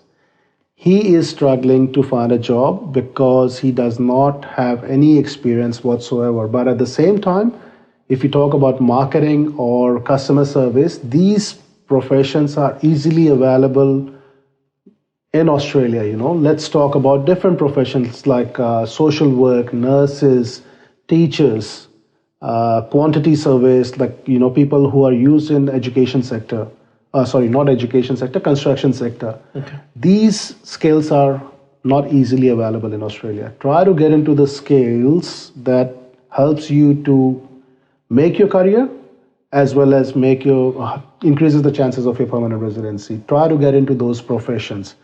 Do not try to keep your generic, skill set. Try to improve your skill set. If you are studying a vet course, which is like diploma level or certificate level, try to get into trade. As we all know that Olympics happening in 2032 in Australia. A lot of constructions happening, a lot of developments happening all over Australia. Yep. Get into the trade. Study something that makes you, valuable in the market, in the job market, like carpentry, wall and floor tiler. Not many people are into these trades. So, I mean, That's true. Sorry That's to say that, but if No, you in that's a main mindset in our country or even the whole subcontinent is these are the jobs are for lower. Haji. That's a mindset. That's a main problem. That's what we need to change the mindset basically. I think the tiler or the handyman or carpenter make more money than sometimes the doctor. Because sir, a couple of my friends, they work in bank, and they tell me the stories. Like some of them work at the cashier counter as well. Yeah. And sometimes they tell me the stories which I get really surprised. They see these people coming wearing the worst clothes ever, and all the hands are not tidy dirty and all. But when they come in and they look at their bank account, it's fully loaded. Yep. They don't. They are the one who earns quite well. Exactly. No, it's no doubt about that. The one guy, I was driving a taxi on that time. The one guy nearly convinced me to, what do you do? Just come to the mining sector. Yeah. I drive a dump truck. I make $300,000 a year. Nice. And believe it or not, I nearly about to go give up in here, and I planning to go to the that time he's working in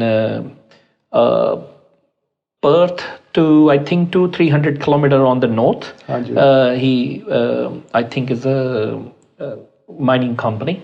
And he said, I can fit you in. And the starting package is like, I think, even if you don't know anything, if you are healthy and able to do the labor work, even do some labor stuff, it's nearly 100K a year. Easily. Even the I've heard that even if you're working as a cleaner in mining, you get to nearly 150K, which is a good package. That's true. The dirtier the job you got, the more money you got in your pocket. True. For sure. But the thing is that again, it's a mindset basically. We when we say the carpenter or the electrician or the tiler or the handyman or these jobs are odd jobs, and we never go on this path, and that's very sad. Not so many people. We are starting getting in our subcontinent people in construction now, painter, tiler. I see that, but again, still is a limited number. Still is a limited number. It's we need more people. We definitely need more people. And I think the government is also looking for the more people in this industry, because then is only going to become the price little bit going to come down. Because at the moment, why is $100 an hour to the carpenter? Because it's very limited number anyway. They are expensive. That's for sure. That's why the company like IKEA or IKEA's furniture is more affordable, because you come and make yourself. Then even they don't even give you. They give you furniture in box. Make up yourself. Assemble yourself. Simple. Because they can't, like, because again the labor cost.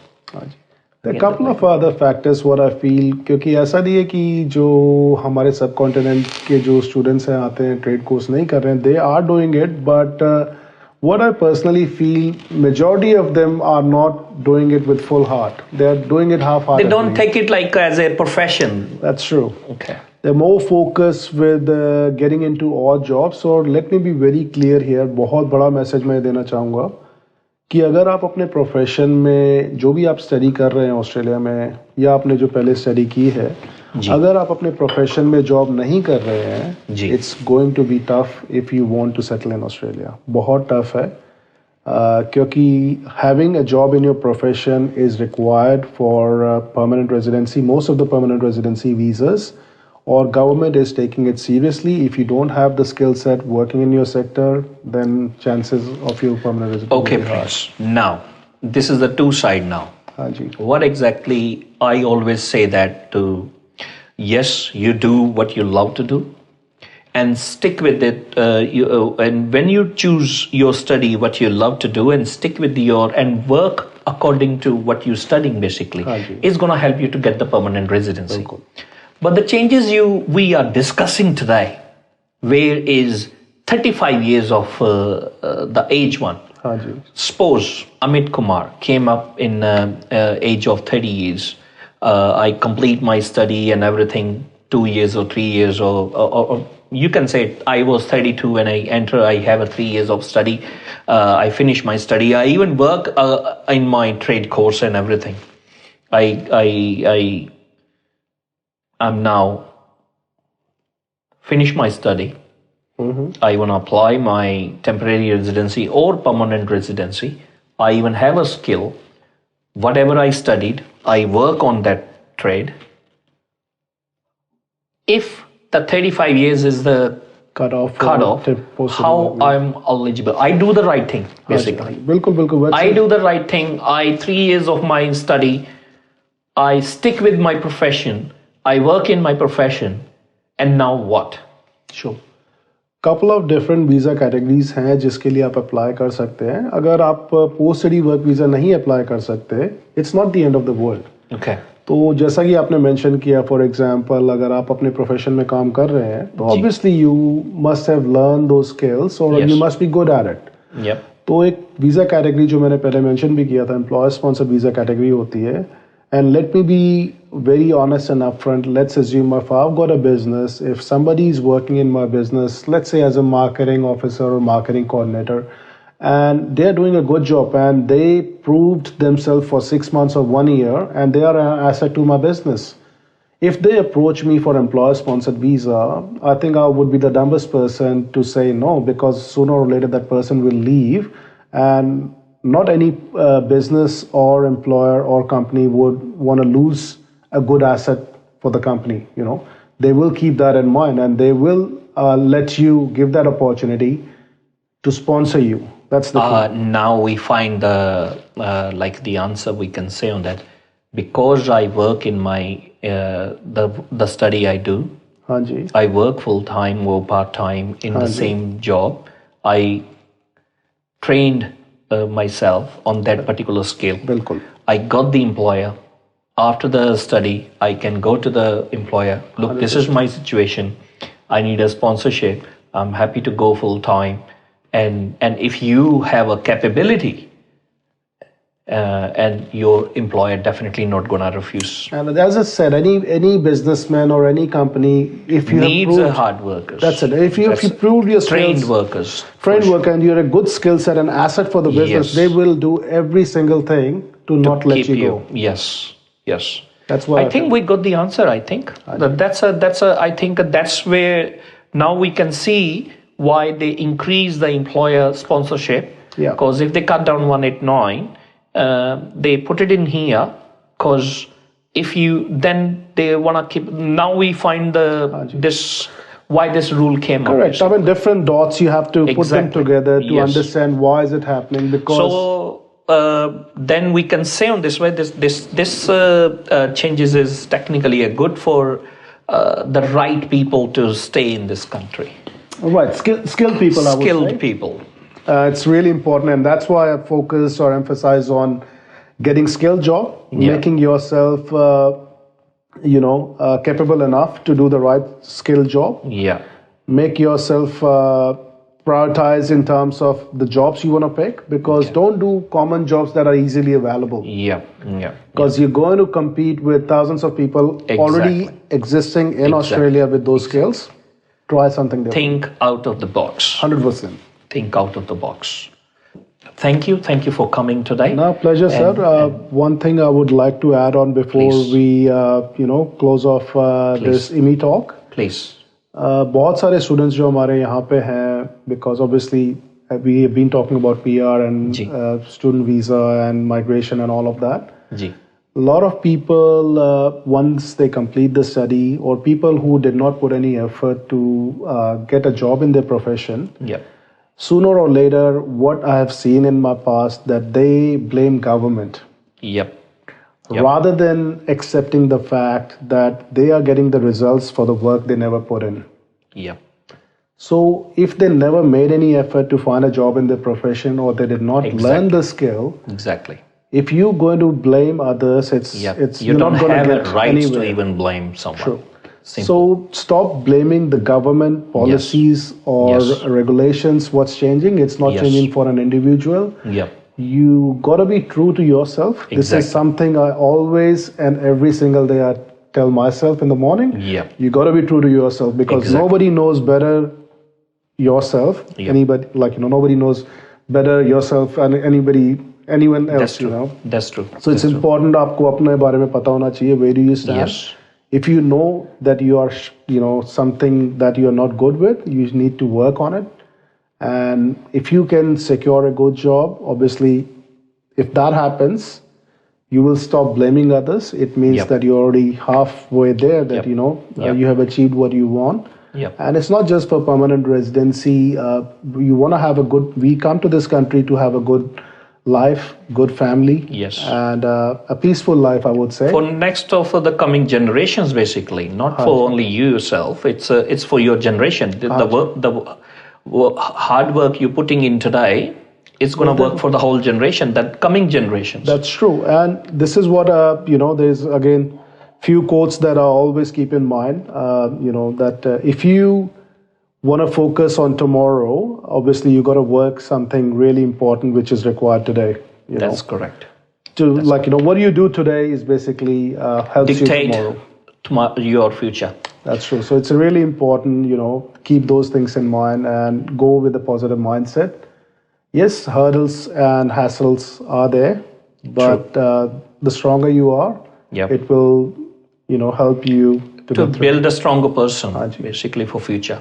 Nutshell अगर हम निकालें Prince, before we go, nutshell अगर निकालें आज की बातचीत से, तो मुझे यही आया है कि if you whatever you study, and if you work on that industry, and while you even study, you already have enough experience on the end of your study, and then you have a door open by even government to increase the employer sponsorship. That is technically the government want to make sure the skilled person who already in this industry, and you have a history with that employer, you're gonna get 100% success rate anyway. True. So if you do the right thing on the first place, then you don't need to worry about any changes anyway. So problem wahi hai, sir. A lot of people blame that government changed the policy. They don't accept the fact that they never put an effort to find a job in their profession. And that's what I just explained. If you have job in your profession, or if you're confident to find a job in your profession, you don't have to worry about permanent residency or settlement in Australia. No. So this is the conclusion, I think. That's it. It is. So I think the any person who are in the industry working, whatever he's studying, they don't need to worry about that, basically. बिल्कुल नहीं. And मैं एक example share करना चाहता हूँ, if you don't mind. Please. We mentioned, I mentioned that I did a Masters of Engineering here in telecom. So my first job was, obviously, in professional job was level 1 technical support. I was working for a company called TPG. TPG, yes. So obviously, with technical support, it was providing technical support over the phone. I used to talk to the customers, and I used to talk to the technicians or engineers who were out in the field, working on fixing the issues, like data centers, exchange, and all of that, like with the internet, phone lines, all of those things. This is what my profile was. Yes. I always has this profession, not profession. I always had it in mind that I wanted to learn and see the skills outside, how it works in the real world. Because when I used to talk to these engineers and technicians, I had kind of a blur idea in my mind that this is how it would be out in the field. Because when you're in an office environment, you don't know how the actual picture is out there, right? So I used to talk to these engineers and technicians that. Then I kind of build up a rapport with them, and few of the engineers and technicians were pretty good, and I always used to ask them, okay, well, would you mind if I come out and spend a time with you? I was working with the company and just suspended. I just want to see how things works. Yes. To improve my knowledge. Exactly. Now I was working, a full-time job, and my shift included the weekends as well. So the reason why I'm bringing this, because I had Monday and Tuesday off from work, and these engineers and technicians who I used to talk to, they were out in the field to do those jobs. So I built up a repo, and luckily I found one person who said, yes, okay, I wouldn't mind you come over, that's fine. And he goes to me, okay, well, I wouldn't be able to pay anything. Yep. And I said, that's fine. I'm not coming along with you to earn money or, so, you can You just afford wanted me. to understand I how just the wanted- outdoor 100%. field work Correct. works. That's just for my knowledge and improving Exactly. my knowledge. Yes. That was my whole idea. So I kind of started going out with the person from 7 o'clock in the morning till say 6 or 7 in the evening, Monday, Tuesday, 2 days. And obviously I got a better understanding within my team where I was in the company. Yes. So all these guys who were working in my team, they could see the difference when I used to talk to engineers or customers, because I know how exactly it works out there. Yep. And sometimes I got this confidence within 3 months that I used to tell the new technicians or new engineers that it's not the way how it's done, do it this way. And the other team members in my team, they was really surprised, how do I know all of that? So the whole idea is I made an effort to go out and learn new skills, so that makes me valuable. So when there was an opportunity for someone to get promoted to a different role, I was the first one who got picked as compared to others. Yep. So the whole idea is don't rely on somebody else to make you valuable. You have to take the responsibility on your own to make yourself valuable. Exactly. I could have driven taxis or security and do odd jobs to earn money, but the More mindset, money even. True, that's true. And the mindset I had, I wanted to be in a professional career. Yep. Yes, we all do that. I have no issues at all whatsoever. If anybody does these jobs, so I'm all good with that. But it's about you as a person. Do you want to professionally grow your career? Yep. We all do. We have all done those jobs. No issues with that. But it's my preference what I wanted to do. So I did that. That gave me an opportunity to upskill myself. Gave me an opportunity to grow in my career. Obviously, I've worked in telecom sector initially since I completed my Masters of Engineering here in Australia. But later, destiny was to get into migration and education. And this is noble work, I can tell you. The feel after your success in any visa you got from the real people, you can't get anywhere else. Basically, not really, sir. Not really. Not at all. If you want me to share one personal case, like one of the toughest challenge in my life, which I'll remember for the rest of my life. This case, that kind of, I couldn't, be more grateful and blessed that I got it through. And once I share this will be, completely different level. So I know this couple, they are from Brisbane. They came here in Australia in 2019 on a tourist visa or a visitor visa. And they had 2 kids at that time. So I think 2020, initially they came in January. The borders were shut in February 2020, if I'm not wrong. They came in January 2020. Obviously, at that time when they came in, they left 2 of the kids there. And kids were about, I think, one was 1 year old, the other one was 3-year-old. They came to Australia in 2020, January. Borders were shut. And then eventually their visa was about to expire. And they ended up applying a protection visa after tourist visa. So obviously they didn't go home. Borders were shut. Obviously 3 years they were separated. Couple was separated from the kids.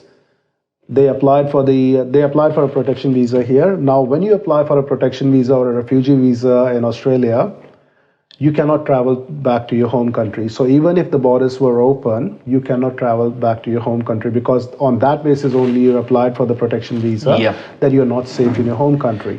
So they couldn't go back to their home country. This couple was from India. And 2 kids, they apply for the visitor visa for kids to come over, so mom and dad can spend time with kids. Unfortunately, it got refused by the department or rejected by the department. I think 5 times they tried. Wow. Now, obviously, you can imagine having 2 kids for a mom being separated for nearly 5 years. And, she never met kids, and kids were, raised up by grandparents, and mom and dad never saw the kids. Now, this guy came for a consultation. This was like about late last year, I'm talking about. This guy came to me, and I looked at his case and everything, and I asked him, what do you do? What studies you have done? What's your experience, this and that? Obviously, every case, we have to assess the profile first to find out what are the best possible options for that.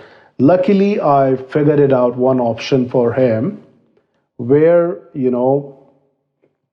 I knew that I can work on that case and get it done. That was my first ever thing. I could have said no, to be honest, because there was a bit of risk involved. But when I saw mom's face, when I heard the story that this is what they're in and they wanted to spend time together and they haven't been successful, and I asked myself, do you really want to work on it? And I was like, okay, well, not just for the sake of taking the pressure, because there are emotions attached as well. But I wanted to take it as a challenge where I wanted to help this family on a genuine basis. I really wanted mom and dad to see the kids. So I worked out something where the issue was here, their protection visa already refused from the department. So if your visa has been refused from the department, you cannot lodge any other visa in Australia except a couple of visas, but they were not eligible for those visas. So I worked out a way that they were eligible for one visa, but for that they were supposed to travel outside Australia. Then only I can lodge the visa in Australia, because if they are in Australia, they cannot lodge that visa. If they are outside, they can lodge the visa. So this guy, obviously he was on a protection visa. His concern was, if I leave the country, would I be able to come back into Australia? That's another emotional pressure I had on myself, because he couldn't afford to go back to India, because he had huge loan and a lot of financial responsibility, family responsibility. So he couldn't afford to go back to India. Now, he said that would I be able to come back to Australia or not? And I gave him the assurance that don't worry, not to worry, don't worry, I'm here, I'll take care of it.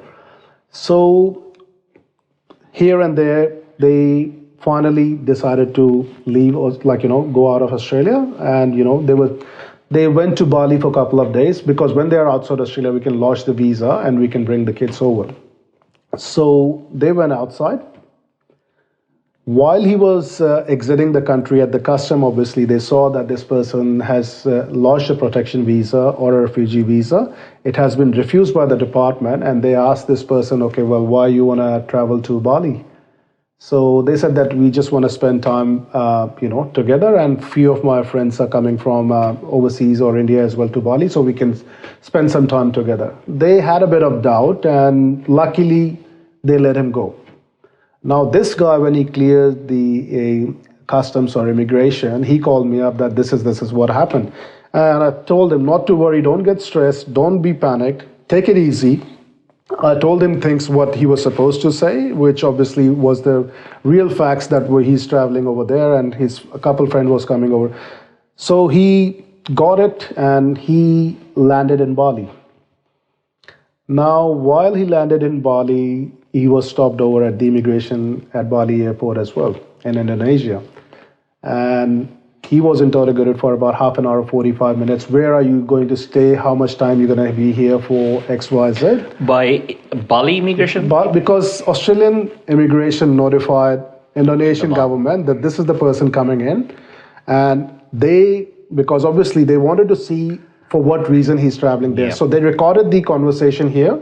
They pass on to the Indonesian government there. Yep. So they compared that whether he is telling the truth or a lie. So anyways, he was passed on Bali immigration as well. So while he was in Bali, we lodged the offshore application, which is like he was outside Australia. We lodged the application. We included kids in that application as well. Okay. Because he was eligible for that particular visa category. We included the kids in that application. Now, his concern was, while coming back, will he be allowed to enter in the country or not? Now, look, this thing, as I said to you, it was such a stressful time for me, I can say, because it's not just the case or the fee that we were charging. is all about emotions and someone's life, not just It's a individual. reunion, We are man. talking about the family as well. And there's not just one family get affected, because if he doesn't get back into the country, his rest of the family members who are relying on him financially, Yes. it gets distracted all the way through. So this stressful and emotional time I had. So while he was on his way to Australia, I did tell him that, okay, well, when you clear the Bali immigration, let me know. He cleared it. Now he got a flight at 11 p.m.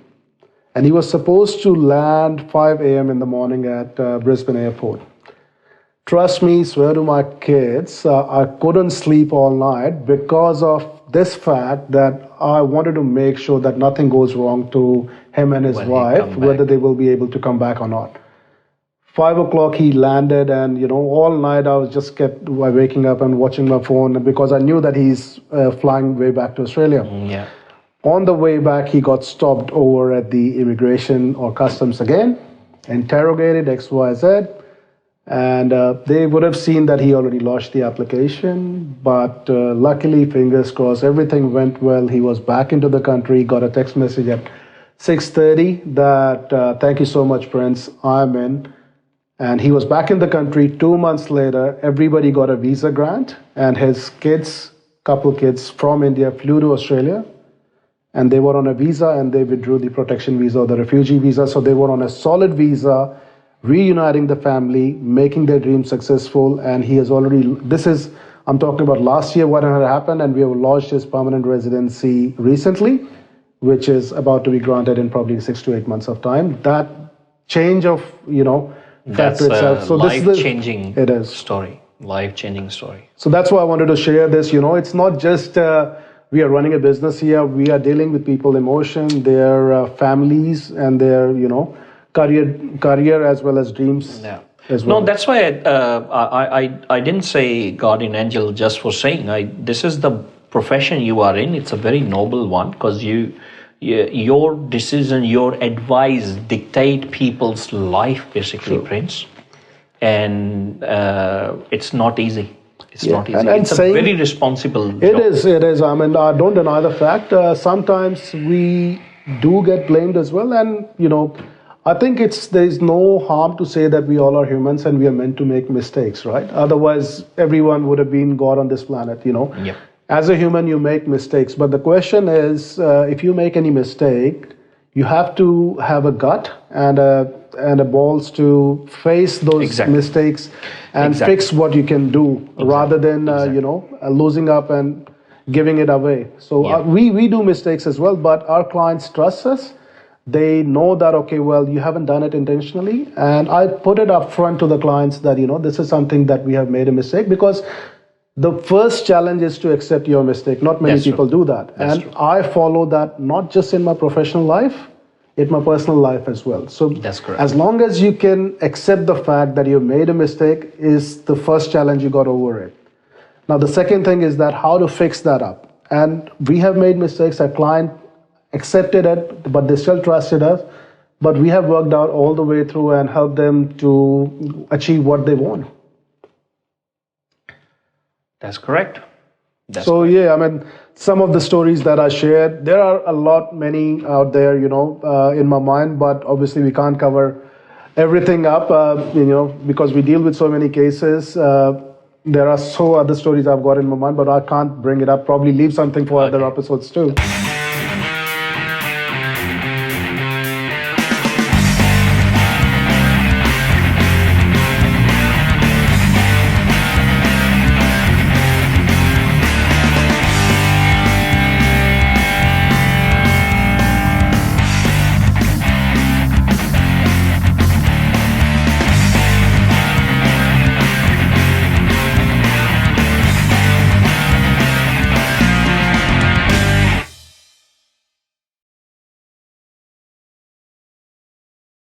I must say we learned so many things today, Prince, and you bringing the knowledge today to our viewers, it's gonna help a lot. Sure, it's my pleasure, to be available on this platform, and this is what we want to do for all the viewers and audience, or anybody who's sitting overseas or in Australia, to understand and find out a way for themselves. I mean, they can go and see their migration agent or education agency, whatever they are into for education or migration, get a professional advice. The worst thing I never wanted to hear from student is that my friend advised me this. We are living in Australia. Obviously, if you know a bit of accounting, doesn't make you accountant. That's true. Right? That's true. You go to a professional, you go to see an accountant and do your tax return. Exactly. So let the professionals take care of your pathway. Exactly. Do not, trust. I'm not saying do not trust your friend, but do not trust on the advice being given by them. Find your own pathway, because every case or every individual has got a different journey towards permanent residency. That's true. Get the professional advice. So that's something I always want to focus on, that do not rely on the advice being given by your friends. Especially the people sitting at home and just guiding other friends or family members. It's better to, because again, as we figured out today, the changes is happening every single week. Major changes happening every quarter, I think, and every financial year they got a big change. And especially while we're discussing today is last 12 years comparatively to last 6 months or 8 months, the changes are major, and which is definitely a big shaken up to the whole industry, education and migration industry, and the same as private sector colleges and universities. So it's a big shaken up, and I hope is a shaken up for the good. And there's a bring something better for the eligible, skilled students. And I hope the right people stay, or the skilled people stay in this country to support Australian economy. And definitely we try to educate as much as possible. And any question and concern, if you got, you can always comment below, and you can contact Prince from Aussie Migration Brisbane. आप एक बार अपना इस camera में आप अपना Facebook page, email address and contact number if you remember. Sure, of course. Please. I do remember, because that's something we do every day in and out. Okay. So our agency name is Aussizz Migration and Education Consultants. We've got 3 offices in Brisbane. एक Brisbane City में है, एक Mount Gravatt में है, एक Gold Coast में है. But if you're watching this video from any other city in Australia, we are pretty much based all over Australia. You can search Aussizz Group with your particular city, either Melbourne, Sydney, Adelaide, Perth, anywhere.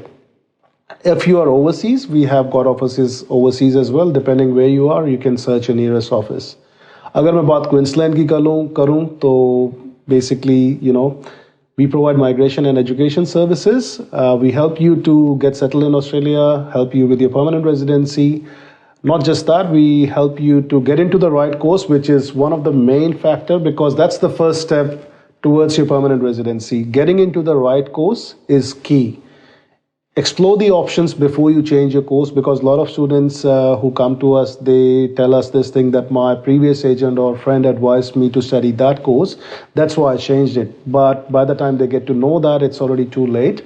So before you change any course, explore your options in that existing course you came in, or maybe the previous qualification you have from overseas that may help you for permanent residency. But do not just follow the advice from anyone being given, just changing the course like that. Try to find a job in your profession while you're studying. That's the key, because the more skilled you are, the more confident you would be by the time you finish your study. These are the personal advices I'm giving to anyone who's watching this Immi talk. That will definitely help you to, get a permanent residency in Australia. If that's something you're aiming for, or that's what your dream is. So get into your profession, learn skills, make yourself confident, start applying for jobs. Obviously, you're going to get rejection. Everybody does. Nothing to worry about. Do not lose the hope. Keep trying and do your best. And I'm confident sooner or later you will end up in a professional job.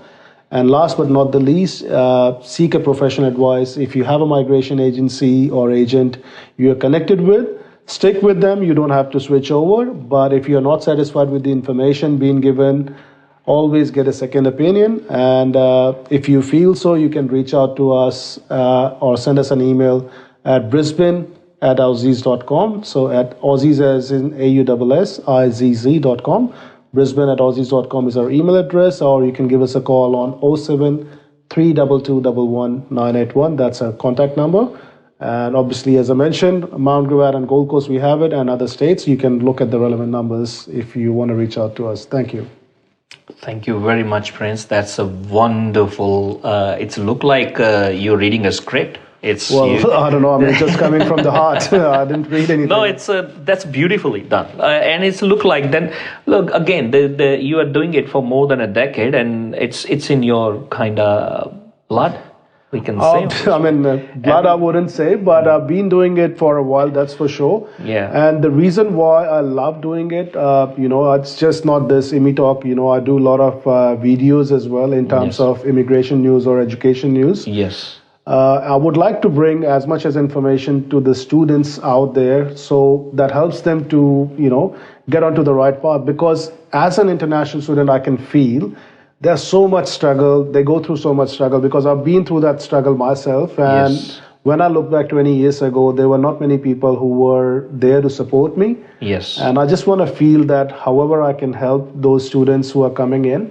And it's not just about the migration or education advice, because if with my business network that I have, if there are people who if there are students I can help them, I have a lot of students in the past I've passed on the leads to prospective businesses who are looking for students or, part-time jobs. I've kind of passed those leads or, connected them with the right people so they can get a job as well. And without any personal interest, like I said before, it's not something that I do it for any professional or personal benefit. It's something that makes me happy. It's something that I can help some students with. When I was there, nobody was there. If I can help someone, why not? If God has given me this ability as well as this capacity that I can help out somebody, why not? Guardian angel. Not a guardian angel, I would say. It just gives me a personal satisfaction. Prince, if you, how I can put this one is, where you sit basically, the profession you are in, you technically guiding people's future. 100%. You have so many kind of lives to give a direction on the right path. So don't think on the guiding angel is the one right word Thank for you. Thank you so much for giving that designation, but I'm nowhere near to it. There is a lot to improve. No, that's ये आपका बड़प्पन है अपना Prince. We saw you. We see your growth.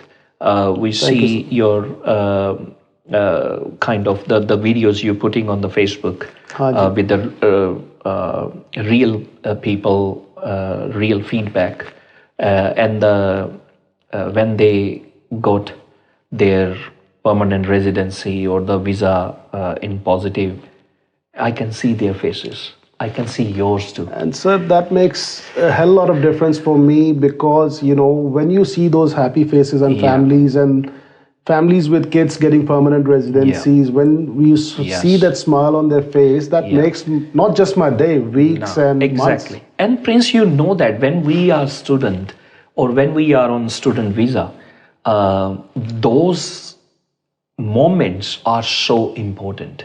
That's true. Those when we receive our permanent residency, it's big relief.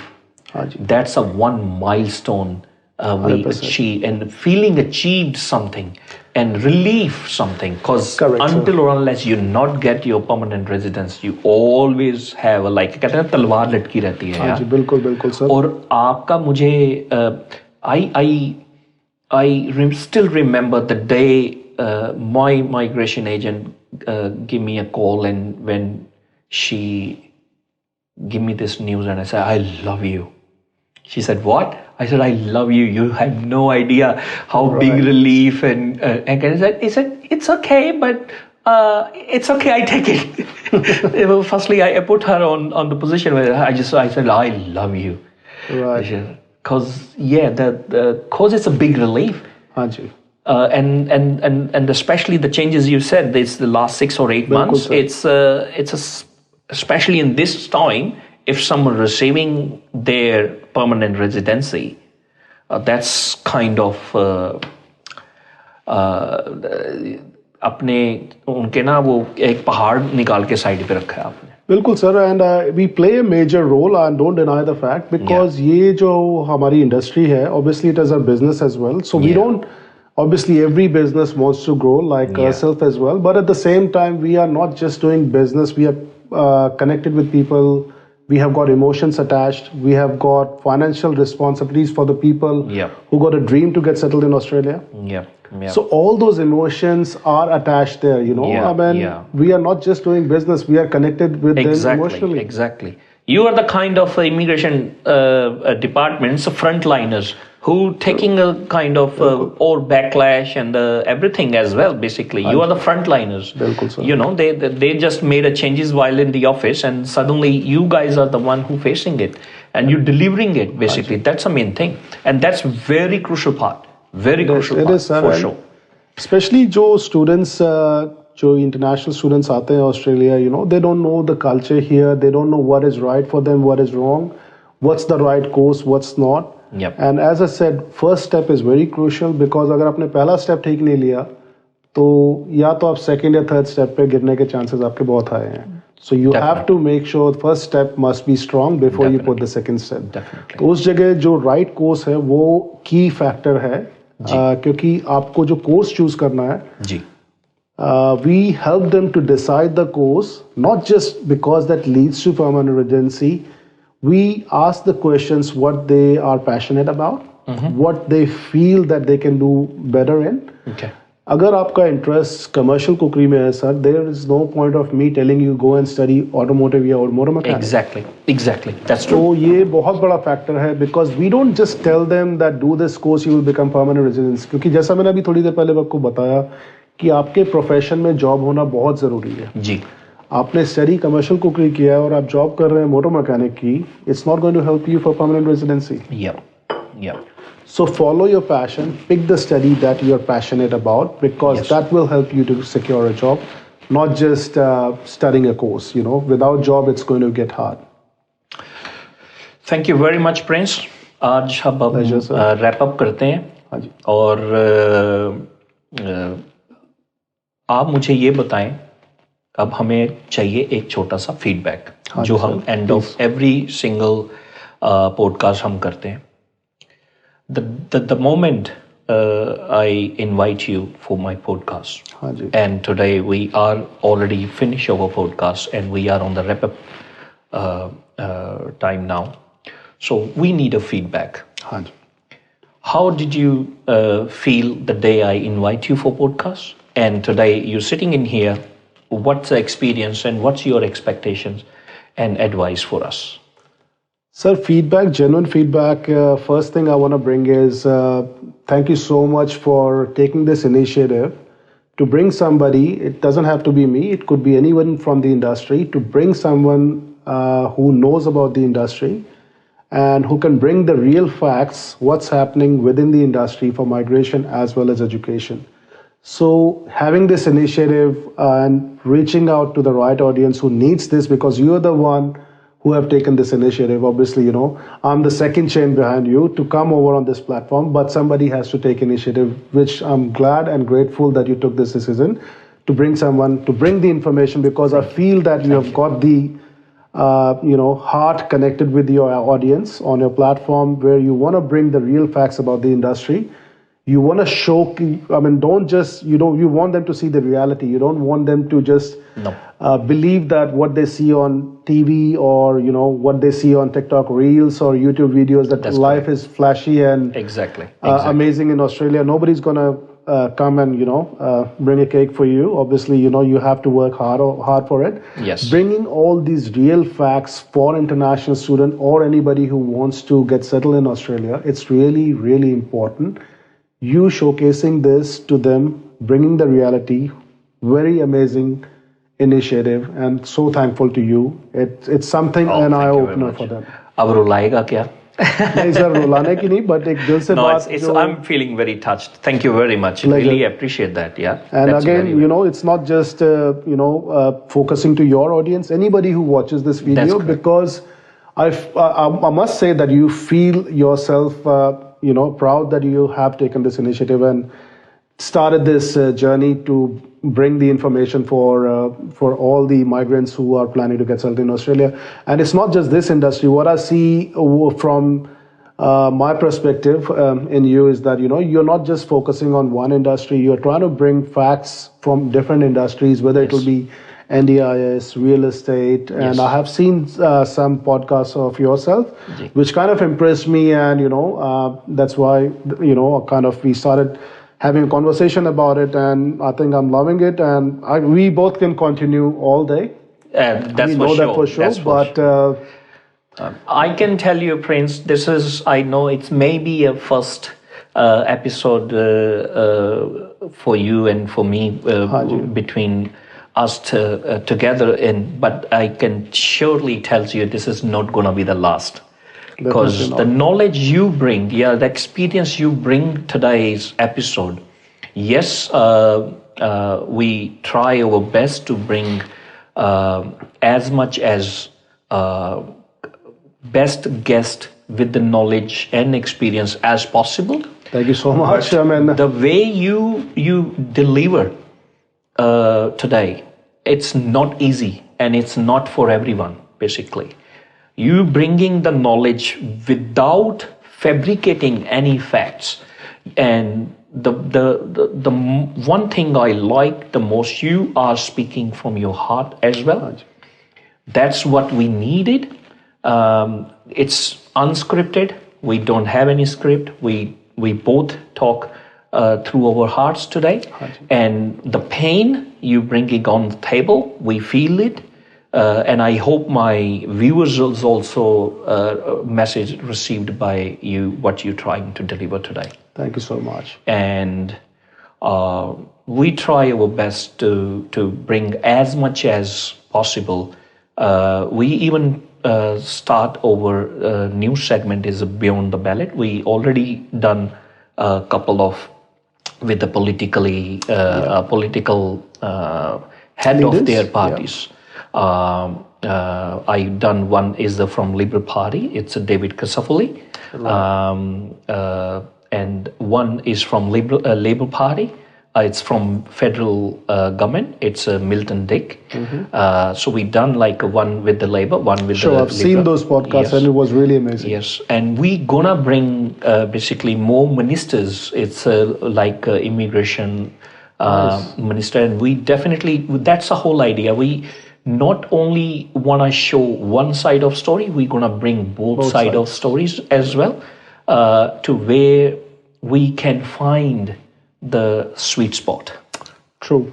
That's the whole idea. That's a good initiative again, to bring all these political leaders on a platform. Yes. And bringing your stake on it, like, what they got to say, not just one-sided, both-sided, you got to look at it, because what's their understanding for bringing that many changes? Yes. And what positive or negative they see bringing these changes. Exactly.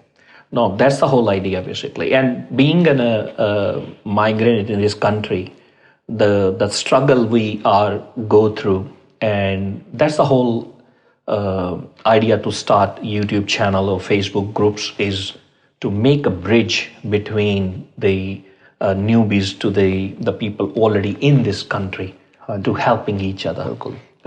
And that's the whole idea. It's nothing, it's a rocket science we can say on this way. Prince, tell me more about what Prince do for entertain himself. Well, I don't know it's a good thing to say or not. Obviously, when we talk about the entertainment, I don't get much time to entertain, obviously myself or things that I want to do, because I'm so heavily focused on work, and my wife calls me work alcoholic. So, and it's not just my wife, few of the other people I know, they call me the same, that, you are quite workaholic person. But anytime when I get a chance or spare time, I would love to spend it with my kids.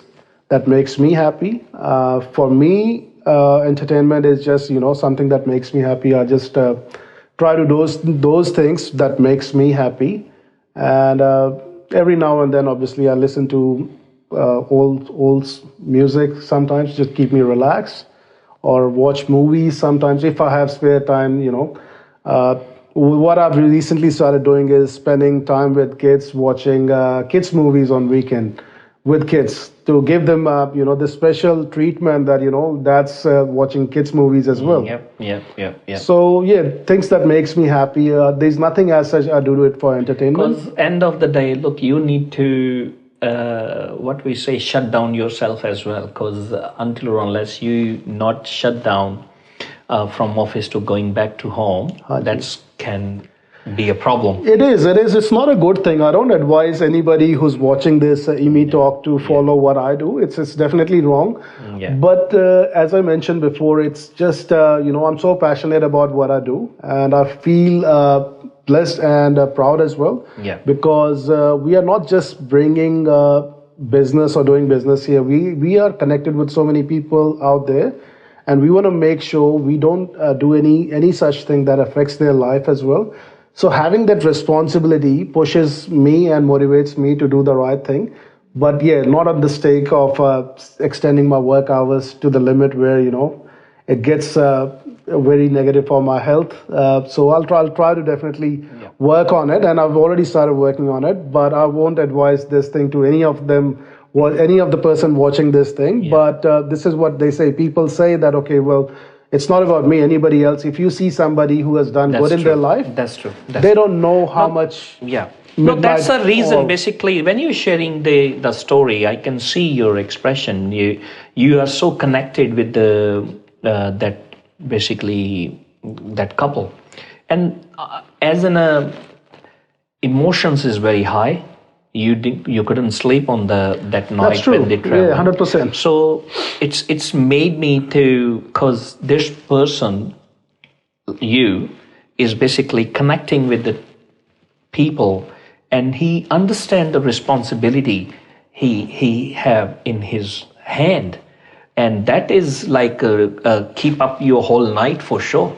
But again, you have to have your entertainment and switch off that Prince Pahal from Aussie migration, to switch off to Prince as a hubby and the father. बहुत ज़रूरी है. Last but not least, the friend who buddy, the दोस्तों के साथ अपना जो time, जिसके अंदर no any immigration stories, there's no any immigrations talk, 100% baseless talks जैसे दोस्त करते हैं. बिल्कुल सर, वो बहुत जरूरी है लाइफ में.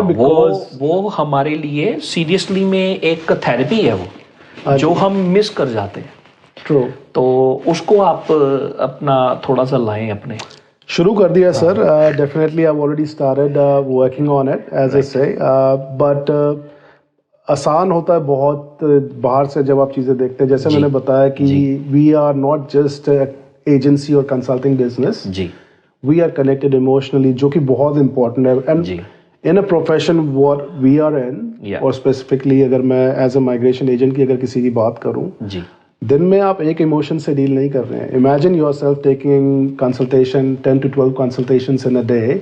Every person is walking and speaking to you with a hope. You don't know what the scenario is. Exactly. So you are going through their emotions. Somehow, somewhere, those emotions does affect you mentally as well. That's why I'm bringing this one. Thank you so much. No, that's why I'm bringing this one, because look, I only receive. I never face any person face to face. To when I receive DMs, I receive like hundreds of every day. बिल्कुल sir. And I can't respond to everyone. Some people are struggling in jobs. Some people are struggling in room. Accommodation, and job, these everything. things, believe it or not, affect my mental health as well, because sometimes I even feel like, what should I do? And sometimes I even like I'm not that capable. I have 100,000 members in one group, or 25,000 in another one. So it's when these people send you the text and expect something out of it, and you feel so little on that time when you fail or can't do anything, right? If someone have an immigration problem, I just say, please contact registered person, yes. Agent or lawyer, because I can't comment. And the job and the room, I always suggest to please write it down the post on the group. You definitely get the exposure out of it, and the relevant people can comment on this. Employer जो है हमारे group में, they find out always looking for the hardworking employees. Every business needs it. But again, the thing is, I get affected on the even text. And the reason we start Immi Talks as well, that's another reason. Because the last 6 months, this is the most क्या कहते हैं question I received. And I can't answer. I can't say anything about it. And इसीलिए मैंने आपका thanks एक बार नहीं, 2 बार नहीं, बार किया है. You started this initiative. But which again, is incredible. That's all I can do. But again, the thing is, we have to switch off somewhere at some point. That's the main thing. It's my one is a 24/7, and I'm not only get praise, I got some galis as well, and which I acceptable because it's what we say. Oh, तेरे को 2 minute का time नहीं गा reply करन दा. Yeah, you are too no क्या कहते हैं superiority वाले कमेंट भी आ जाते हैं. वो होगा हमेशा. नाडू खां बनया फिरता है. That's true. That's a kind of I receive as well. But again, the thing is I can't reply or respond or especially your area, Prince. I can't comment. I'm not licensed. I'm not even on the position where I can make even comment. Sir, मैं एक छोटा सा fact बताता हूँ. That connects with your thing that what you have just said. Migration agent in Australia, because they are licensed people from government to advise you what you can do for migration pathway and education and all of that. ये एक ऐसी industry और एक ऐसा profession है जहाँ पे हर साल, अगर मैं बात करूँ, अगर स्टैटिस्टिक्स की बात करूँ, हर साल इतने माइग्रेशन एजेंट बनते नहीं हैं जितने इस प्रोफेशन से निकलते हैं. Okay. So if we let's give an example, अगर इस साल में 10 माइग्रेशन एजेंट्स नए बने हैं तो इस इंडस्ट्री से 11 बाहर हो रहे हैं. Because people cannot sustain his or her profession as a migration agent for long because of the stress is involved in this industry and the emotions are connected to this industry. We are not, as I said, we are not just doing migration, we do education as well. We help students to find the right courses, getting into the right course. So everything is connected to each other. So you can see how stressful this profession can be. Exactly. And it's not everybody's cup of tea. No, it's not. So you got to be strong enough. Yes. If you really want to be into that industry. And you must have the passion, I would say. जैसे मैं भी passion की बात कर रहा था पहले, students को जो advice कर रहा था, try to study something that what they're passionate about. Same thing goes to us. अगर हमारा passion नहीं है इस industry के लिए, we are not the right people to be in the industry. And I think that's the reason why a lot of people move out, because sooner or later they figure it out that it's not something that they're passionate about. तो ये काम तो with emotions और उसके साथ ही होना है. बिल्कुल sir, it is important because जहाँ इमोशंस आपके अटैच नहीं होंगे, आप अगर बिजनेस को बिजनेस की तरह लेके चलेंगे तो you will definitely stuff up lot of lifes. I can tell you for sure. Some of the people who are watching this video may not like it, but अगर आप एज एन एजेंसी, आप agency को business लेके चलेंगे, yes we are into the business as well, but at the same time we have got other responsibilities and accountabilities as well. तो अगर आप सिर्फ बिजनेस का बेनिफिट देखेंगे हमेशा, it's going to ruin a lot of people's lives. That's, I think, apply for every profession. I think until or unless you don't put your heart in it, you never get the. That's true. You got to keep your customers or clients' interest first. True. अभी मैं एक और चीज़ थोड़ा share करना चाहूँगा. lot of people say, well, you don't do much marketing and XYZ, which a lot of other competitors do, not just in Brisbane, probably all over Australia. So my take was on that कि marketing जो सबसे best marketing होती है word of mouth है, right? Like That's that उससे best marketing I don't doesn't matter technology कितनी भी advance हो जाए, I don't see anything better than word of mouth marketing. So what I feel is looking after your existing customers is the first way of doing marketing, because if you look after your existing customers, they will automatically spread the word of mouth and the business will start coming to you. So looking after existing clients is the main thing any business should get into. Yes. And you know, that word of mouth stays forever. It's not something that you did it for a month or two and it's over. That stays forever. That's true. All right. I think otherwise I have to shut down. Otherwise, Please, it's gonna keep going. So. Of course, no. This is all good. We're gonna keep going. I tried my best to bring as much as information regarding migration changes, education changes, but there's a lot more as well. Yes, we're definitely gonna bring more changes into our next few episodes. And as I said before, this is maybe the first one, but it's not the last one. Thank you so much. It's good to know that. Thank you. And we will continue our journey and keep assisting people out there. Definitely. All right. So, all right, guys, I think we need to take a break here. Otherwise, we're going to keep going. We have a lot to share. तो कोई भी question या concern हो आप please comment में आप डाल सकते हैं, और you can contact directly Aussie Migration in Brisbane Facebook page and Prince Pal. आप हैविली एक्टिव रहते हैं फेसबुक में, अगर कोई आपको मैसेंजर वगैरह पे कोई कांटेक्ट करे? Yes, we have a team who looks after it, but obviously it's not practically possible for me personally. No, definitely. But your team look after the Facebook Messenger, right? So you can contact directly to the Facebook Messenger page, Facebook page via Messenger, and keep sharing and try to share with your friends and family, and especially who want to migrate in Australia and who need these changes as a learning curve, we can say on this way. And तब तक के लिए sign off.